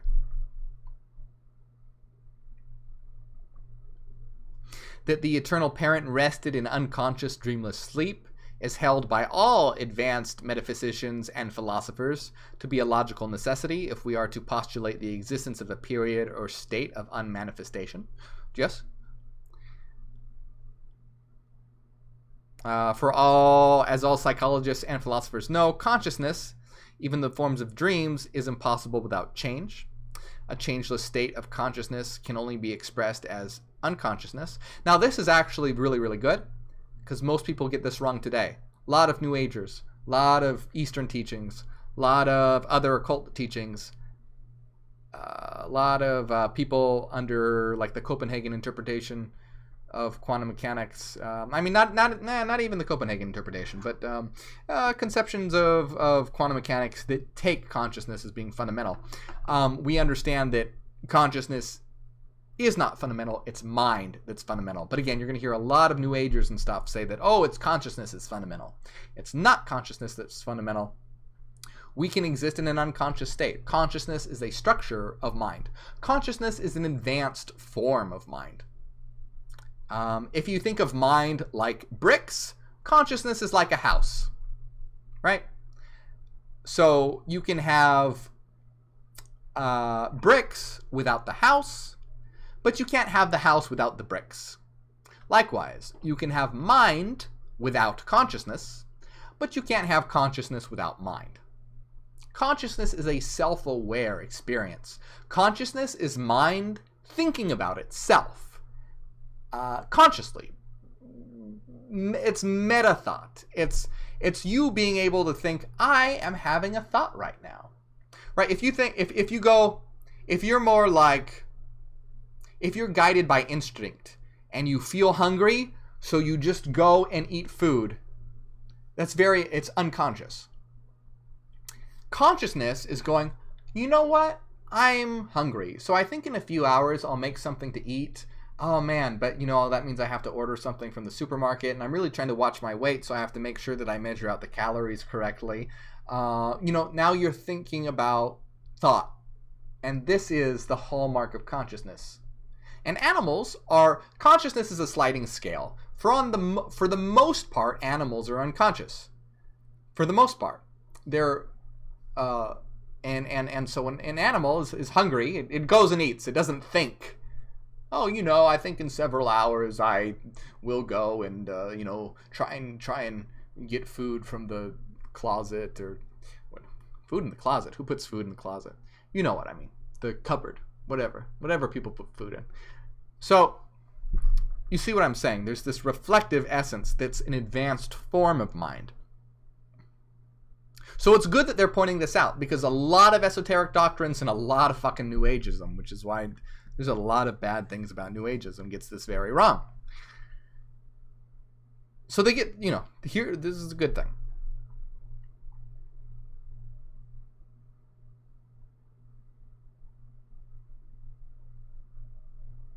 No, let's see what they say here. And yet, the student must not fall into the error of believing that this infinite unconsciousness implies inferiority to consciousness, for rather does it imply a state of rising above ordinary consciousness, a state of infinite superconsciousness, a state of transcending consciousness, in which this is ever present the possibility of consciousness without the exercise thereof. I don't know if I would say that. It would depend. What they're saying could be interpreted in many different ways. We want to maximize our consciousness. That's the whole point of existence, is to maximize our consciousness and become more and more and more and more conscious. However, they are saying the possibility of a very high form of consciousness that's so conscious that it doesn't even need to exercise consciousness. I'm not going to comment on that. I would want to say that is wrong, but there is a way I could interpret that to where it could also be right. So I'm actually not going to say too much on that, because you see, this is why expressing things in human language is so difficult, because there's many different ways I could interpret what they have just said. So just to be clear, though, the goal of reality is to maximize consciousness, not to try and eliminate consciousness.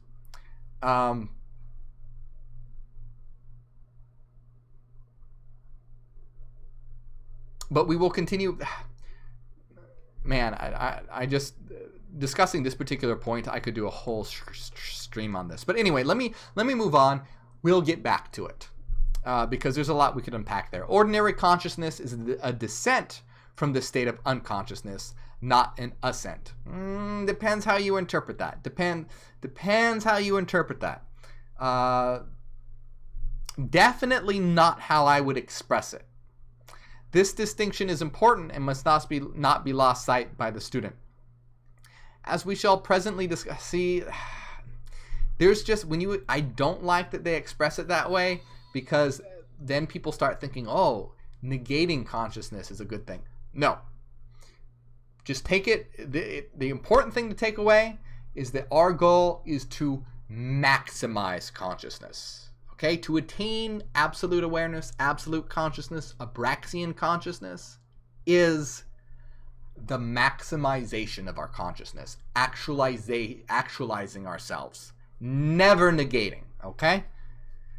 As we shall presently discover, when manifestation begins to dawn into appearance, then and only then the eternal parent may be said to begin to dream of an infinity of universes succeeding each other in rhythmic sequence, and only when the eternal parent shall awaken fully from the dream into the bright noontide of infinite self-consciousness may be a thought of it being fully awake and conscious. These facts will unfold themselves as we proceed from the consideration of the aphorisms.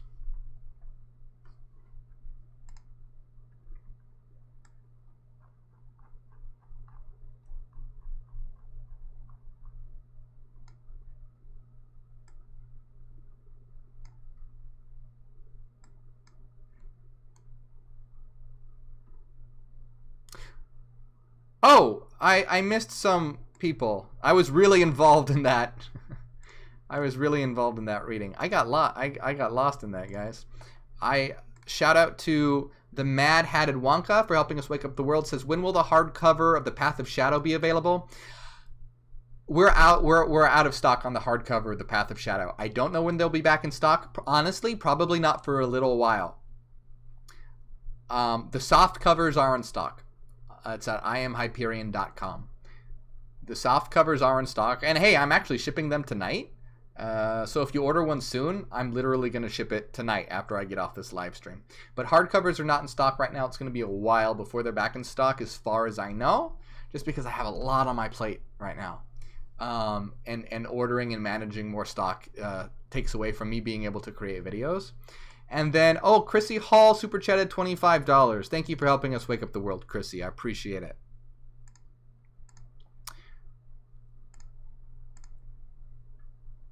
Other than the eternal parent, there was not either real or apparent. Here again, we have a self-evident truth. And I just want to remind you guys that when they're talking about the eternal parent, they're thinking of this like one thing that's only one. Remember that when we talk about it, we're talking about the absolute, which is a one and many at the same time, okay? A circle of circles, a circle of circles is a metaphor, but it's a one and many at the same time. It is all of us that form a one. Okay, this is not how the secret doctrine of the Rosicrucians conceptualize it, but this is the correct conceptualization. The one, what they call the eternal parent, and we call the absolute, is a one and many at the same time. It's like a brain with individual neurons, a gestalt, a thing that is higher than its individual parts, that forms something that's greater than its individual parts. And that is what we are. Okay, so just always keep in mind, when they're talking about it, they mean like a one formless thing. We mean a one and many. And we know this mathematically. So here again, we have a self-evident truth. There can be no other real being, no other to the infinite and absolute reality. This is true. For the predicate of infinity and absolute, for the predicate of infinity and absoluteness carries with it the implicit predicate of aloneness, oneness, and uniqueness. There can be no other real being to infinite reality, and in the absence of manifestation, there can be no apparent manifested created thing or things in existence in the period of the infinite unmanifestation. There is no logical escape from this conclusion. So yes, prior to the existence of space and time, there are no other things. Everything is unmanifest. Are there any other beings? Well, no. The only other beings are the pieces of the absolute. So, you know, if we consider this as being the one, yes, there's nothing apart from this. But this is made of many beings, right? Minds, not beings as in physical beings, but minds, souls, if you want to use the word soul, monads, frequency containers. So there are many of them. And they all form one as a gestalt. And besides this collection, there's nothing else. Okay? So yeah, there is nothing else outside of this collection. This collection is all that exists. This is it. This is eternity. All right? Each one of these circles is an infinity of energy. Infinite meaning boundless. And that's it, right? The minds and the frequencies that they contain is all that we need to construct existence. So there's nothing else outside of this in the period of the universe before, in the period of reality before the universe was born. Finally, the student is once more bidden to fall back upon the symbol of infinite space. It's not infinite space, it's mind. In this consideration of the infinite unmanifest, wherever he finds it difficult or almost impossible to conceive of the truth of the statements contained in the first aphorism as concerned with the eternal parent in the state of the infinite unmanifest in the cosmic night. The symbol will be found perfectly adequate in order to permit one to think of the infinite unmanifest, although of course it is impossible to paint a mental picture of either symbol or the reality which it represents. I mean, yeah, you can't paint a mental picture of it, but you can know it mathematically. So don't confuse empirical content with rational knowledge. Yes, we cannot paint a mental picture of it, but we can have knowledge, mathematical knowledge of it. Edgar Allan Poe has well said of the thought and concept of the infinite and similar efforts of the human mind to think of the unthinkable. This merest of words and some other expressions of which the equivalents exist in nearly all languages is by no means the expression of an idea, but of an effort of one. It stands for the possible attempt at an impossible conception. Man needed a term by which to point out the direction of this effort, the cloud behind which lay forever invisible the object of this attempt. A word, in fine, was demanded by means of which one human being might put himself in relation at once with another human being and with a certain tendency of the human intellect. Out of this term, which is thus the representative, but of the thought of a thought. The fact is, upon the enunciation of any one of that class of terms to which this belongs, the class representing thoughts of thought, he who has a right to say that he thinks at all feels himself called upon not to entertain a conception, but simply to direct his mental vision towards some given point in the intellectual firmament where lies a nebula never to be solved. To solve it, indeed, he makes no effort, for with a rapid instinct he comprehends not only the impossibility, but as regard all human purposes, the inessentiality of its solution. He sees at once how it lies out of the brain of man, and even how, if not exactly why, it lies out of it. And this is absolutely false. It's true that human language cannot capture the absolute. But the language of existence, mathematical language, frequency, can. So, again, don't listen to people who tell you that you can't know the divine. They're trying to put a gap an unbridgeable gap between you and the divine, which is what all evil religions try and do, such as Christianity and all the Abrahamic religions. So you can know it, not through human language, but through mathematical knowledge, because that is the language that reality speaks.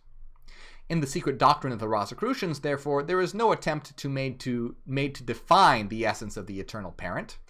That's absolutely bullshit, and this is why we go infinitely above and beyond the secret doctrine of the Rosicrucians, because the whole point of Hyperianism and ontological mathematics is that we have defined and understood the essence of all reality, and we can build an existence reflecting that eternal truth. We are the Gnostics. We are the knowers, not the unknowers.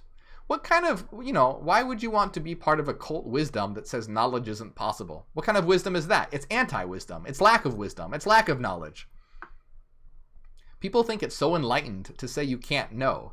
That's the definition of non-enlightenment. It's so human being. I'm so enlightened because I don't know things. No.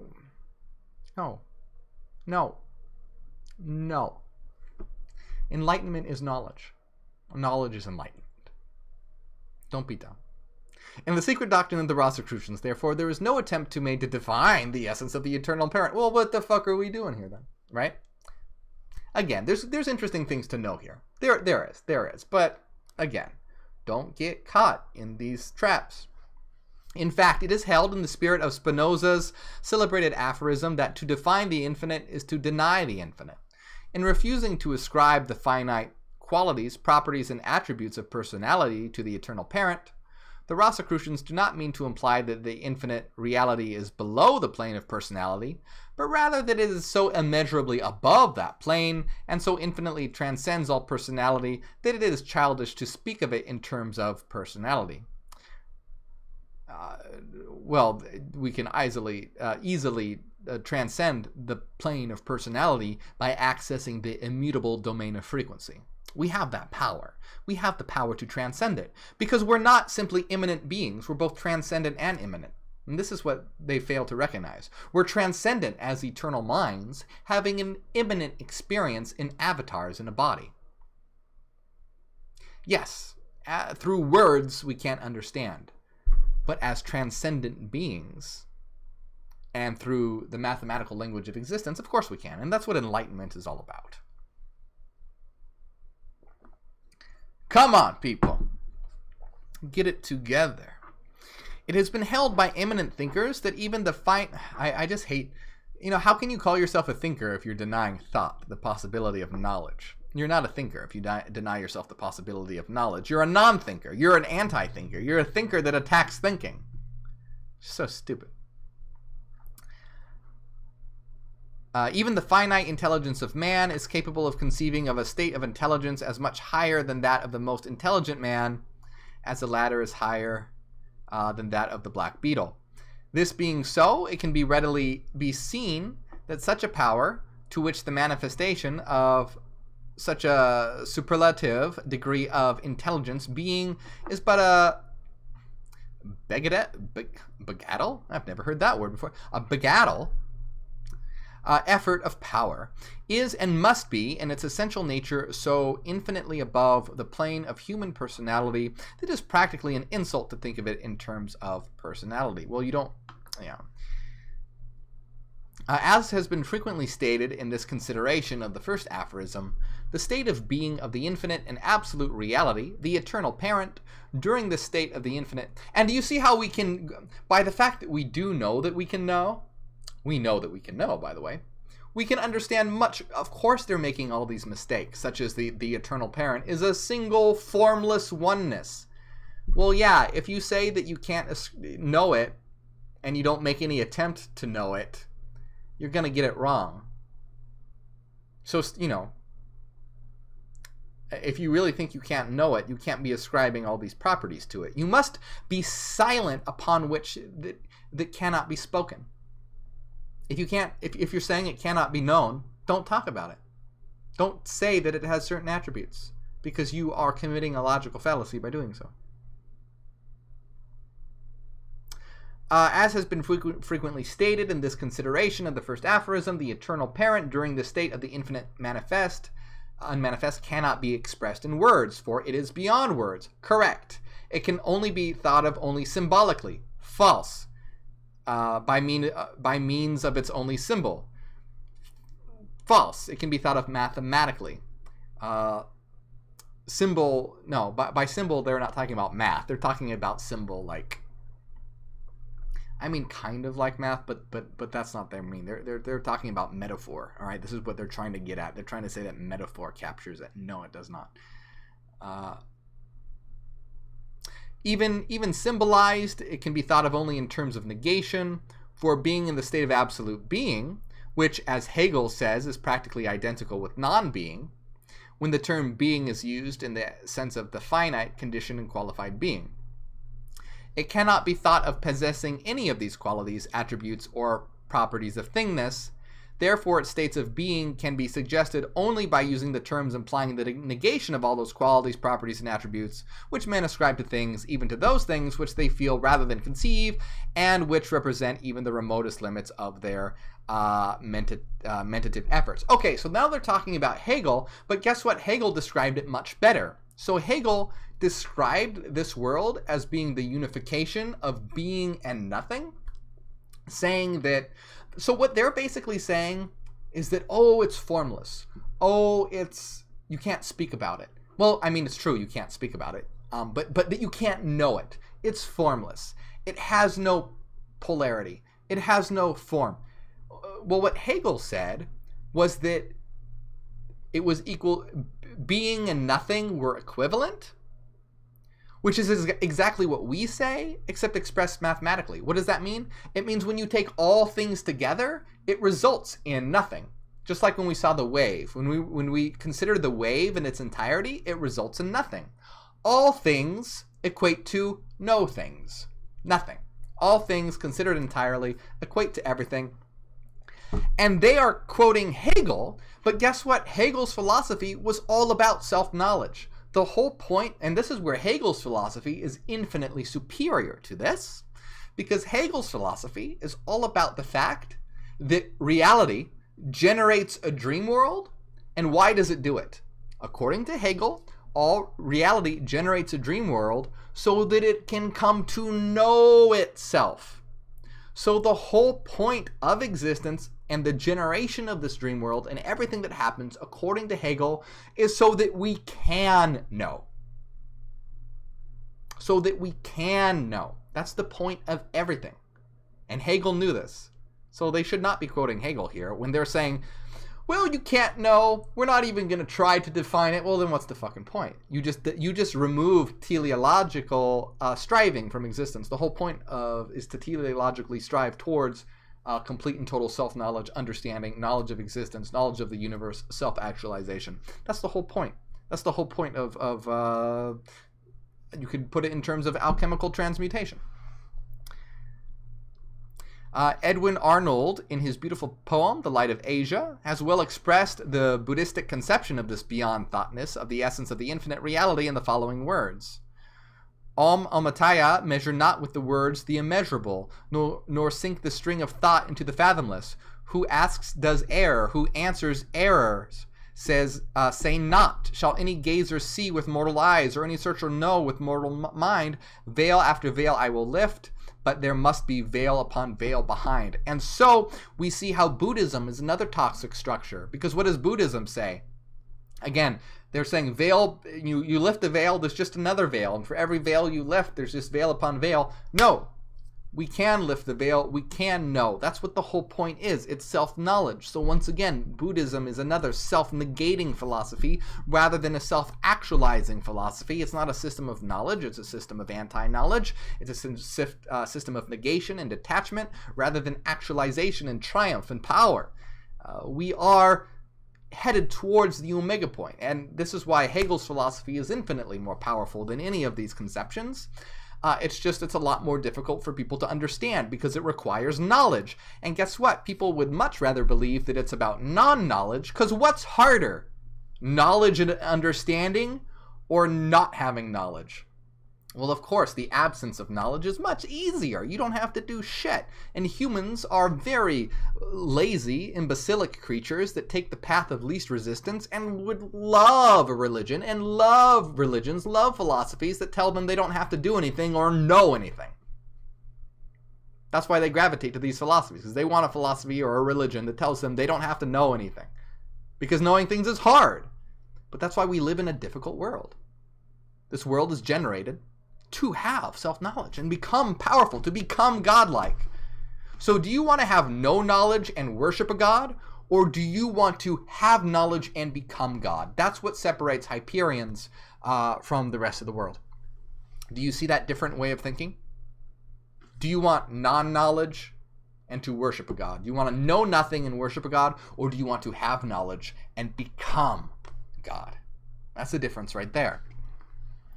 And so the Rosicrucians regard the fact of the infinite unmanifest, the absolute essence, only under the symbol of the infinite sea of pure space, resting in a state of absolute calm and absolute transparency through which the mortal eyes gazes and seems to see but nothing, but which the illumined intuition knowness to be allness instead of nothingness, absolute and infinite being instead of nothingness, infinite life instead of death. Though it cannot be perceived by mortal sense, and though it transcends the highest effort of both intellect and imagination to conceive or picture, yet the highest reports of pure reason inform us that it must be present, and the highest reports of intuitive faith render it impossible to doubt its all presence and reality.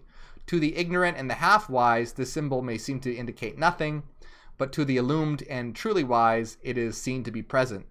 Absolute allness of reality, gaze ye then upon the symbol of infinite space with all, for it represents our highest, though feeble efforts at expressing the nature of infinite essence of being.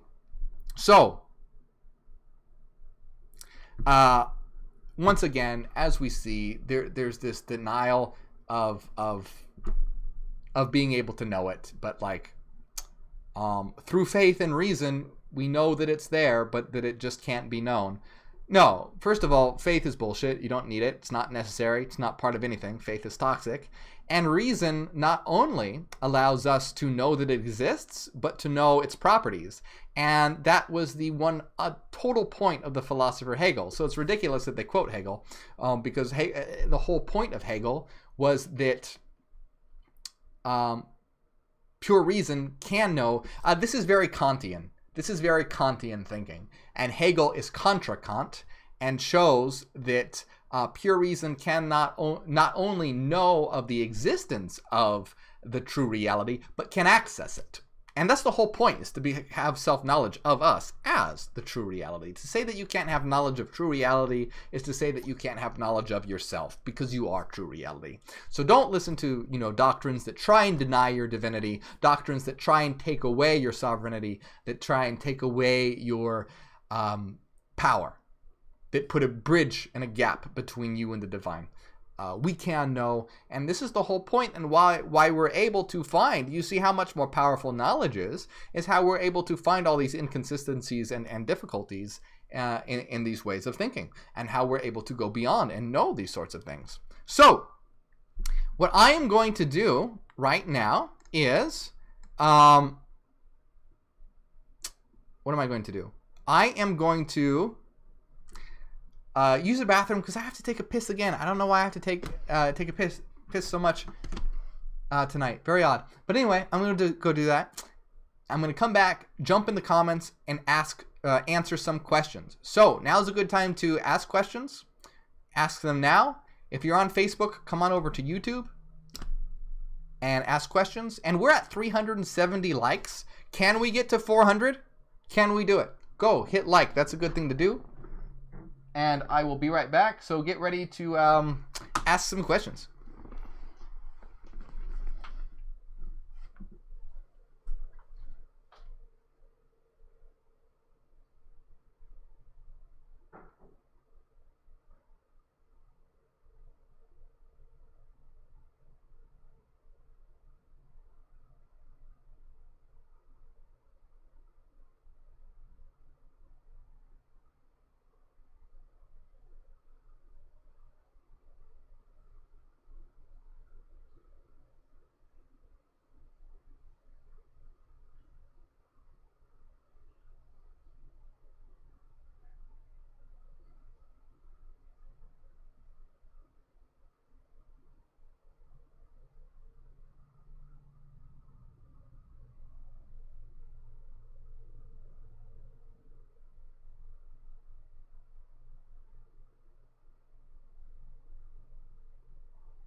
All right. I am back. Let's see. Oh, we're at 380 likes. We're really close here. How many of y'all are on Facebook? There's still well over 100 of you on Facebook. Come on over to YouTube. Smash like. Help us get there. Subscribe and all that. Okay, let me jump into the comments. Yeah, we're only 20 likes away.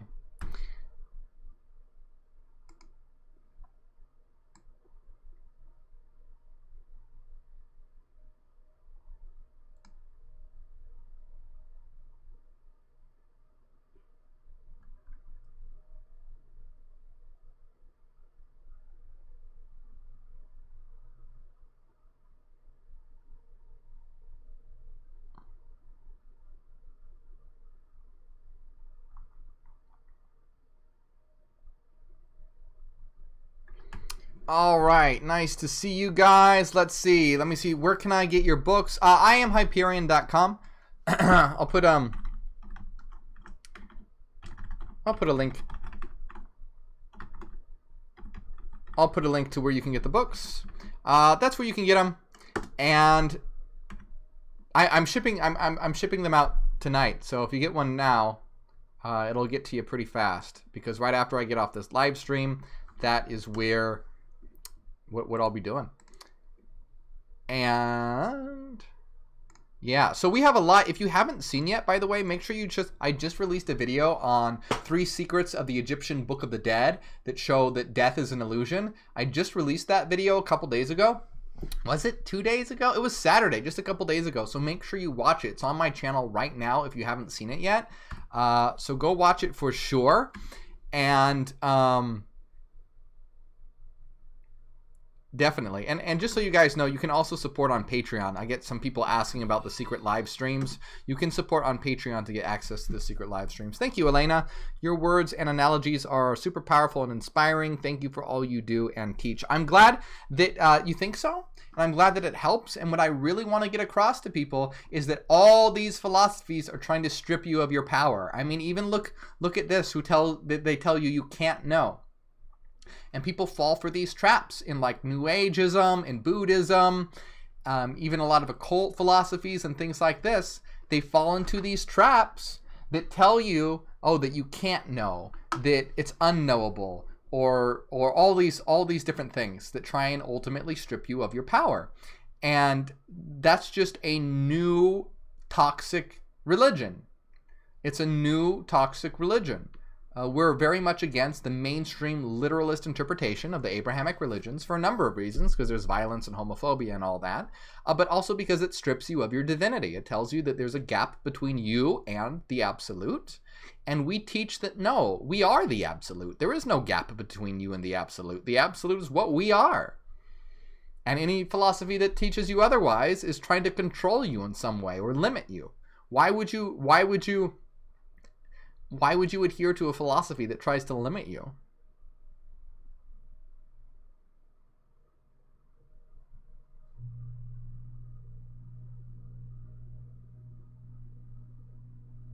Arturia says, I feel the RC is just a few steps removed, just need the math. Yeah, they need the math. I mean, it would be able to clear, they're on the right track, but you need to be able to understand the language of existence. Rowan took his shirt off? What? What did I miss? Why did one of our moderators take his shirt off? What are our likes at? We're at 382 likes. Come on, guys. We want 400 likes. 400! Come on, get there. Come on over from Facebook. If you're watching on Facebook, come on over to YouTube and hit the frickin' like button. Would you do it, please? Would you frickin' please go? Would you please fucking do it? Just do it. I have this completionist streak, and it's gonna really bug me if it doesn't get there. 386. Wow, we're close. Okay, anyway, now what was Rowan? Why is Rowan having? Oh, Rowan will take his shirt off at 400 likes. How are we gonna know if he does that? How are we gonna? How are we going to know this, Ron? How will we know? Explain to me. Tell me. How are we going to know this? You better... You have my messenger on... You better... You know, you need to message me the photo then. And I will display it. I will display it here, Rowan. I'm calling you out. Because you can message me. And I can show it live. So I'm calling you out. You say yes? Alright. But you got... But just the shirt, okay? Because if it's not just the shirt, you're going to get my channel banned.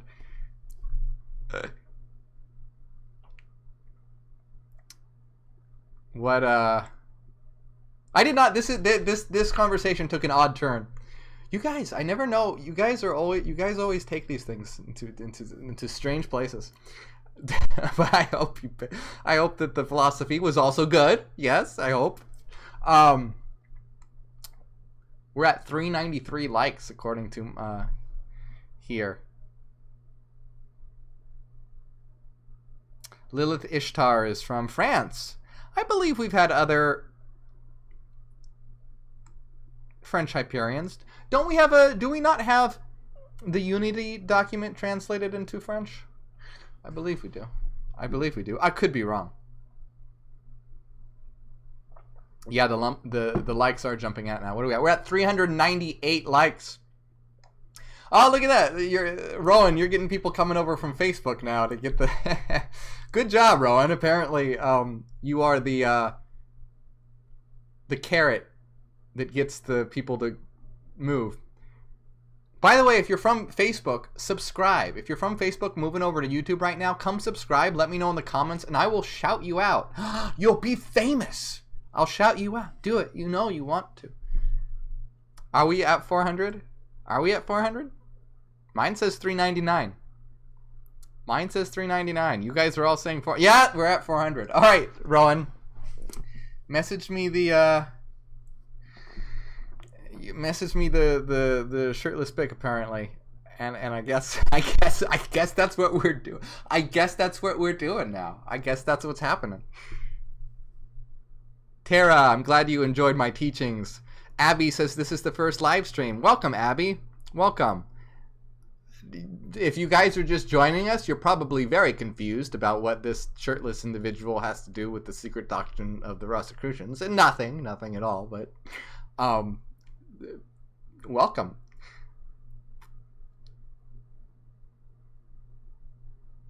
Planning with Marisol says, I'm so glad I came back. LOL.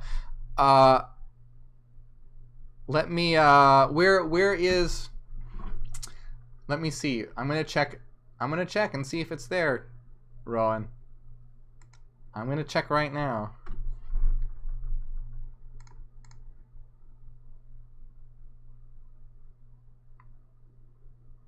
I don't have a message. I don't have on my Facebook a message from Rowan. I don't see it. I'm waiting on you.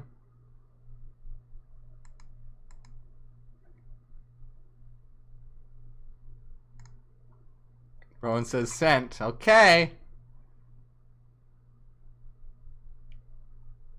People that are just joining are going to be so confused. All right, let me see. Oh, wait, I have a... That's a good... that's a great photo. Okay, let me get this. Hold on.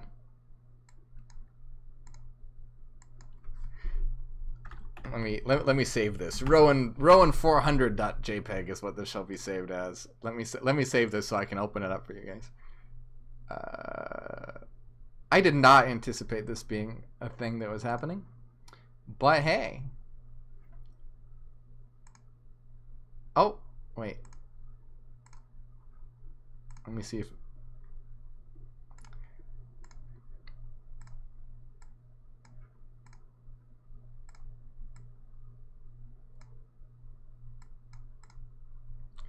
All right. All right, are we prepared? Let me see. Are you all Are we all prepared for the glorious unveiling, peeking behind the veil at one of our moderators, Rowan James? Thank you for helping us. Thank you for helping us reach 400 likes, Rowan. And bam, there we go. True to his word. That's a fucking cool haircut, by the way. It's a badass haircut. What do you have in there? You have your laptop. Are you watching the live stream from your bathroom? Well, there we have it. There we have it. In all of his glory, one of our moderators, Rowan James, thank you for helping us reach 400 likes. Fantastic. Mission accomplished. Yeah, that's a badass haircut, I must admit. Rebecca Cox wants a shout out. Shout out to Rebecca.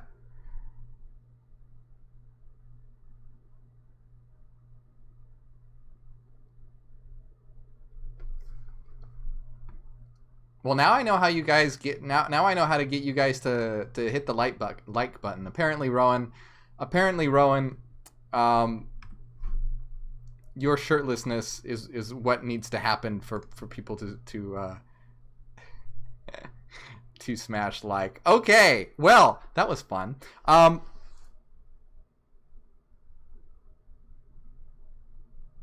Who wants a shout out? Kitten Torres. Kitten Torres, you get a shout out. If you guys come from Facebook and subscribe, I'll shout you out. So, thank you, Rebecca. Okay, so I hope you guys enjoyed this. We have a lot going on. Remember that we're going to have another secret live stream this Thursday. We're having a secret live stream. We'll probably be doing something special for that. We'll see. I don't know. But most likely, if you want to support on Patreon, that's the best way, and that's how you get to... Oh, Indigo Go came from Facebook. Shout out to you.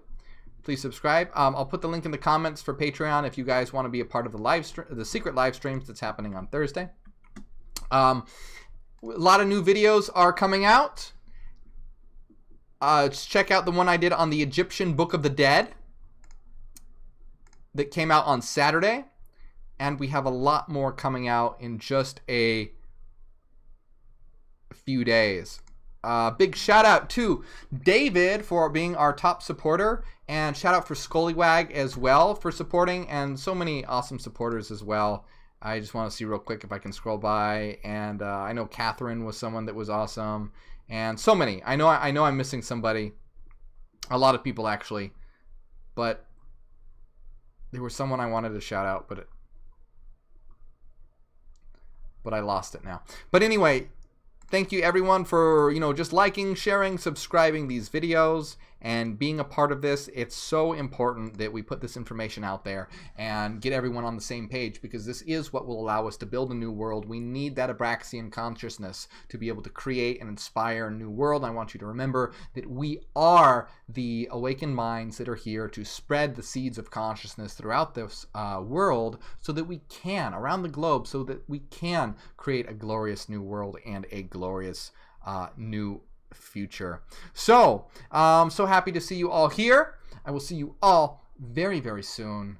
And until then, my friends, ad astra, to the stars.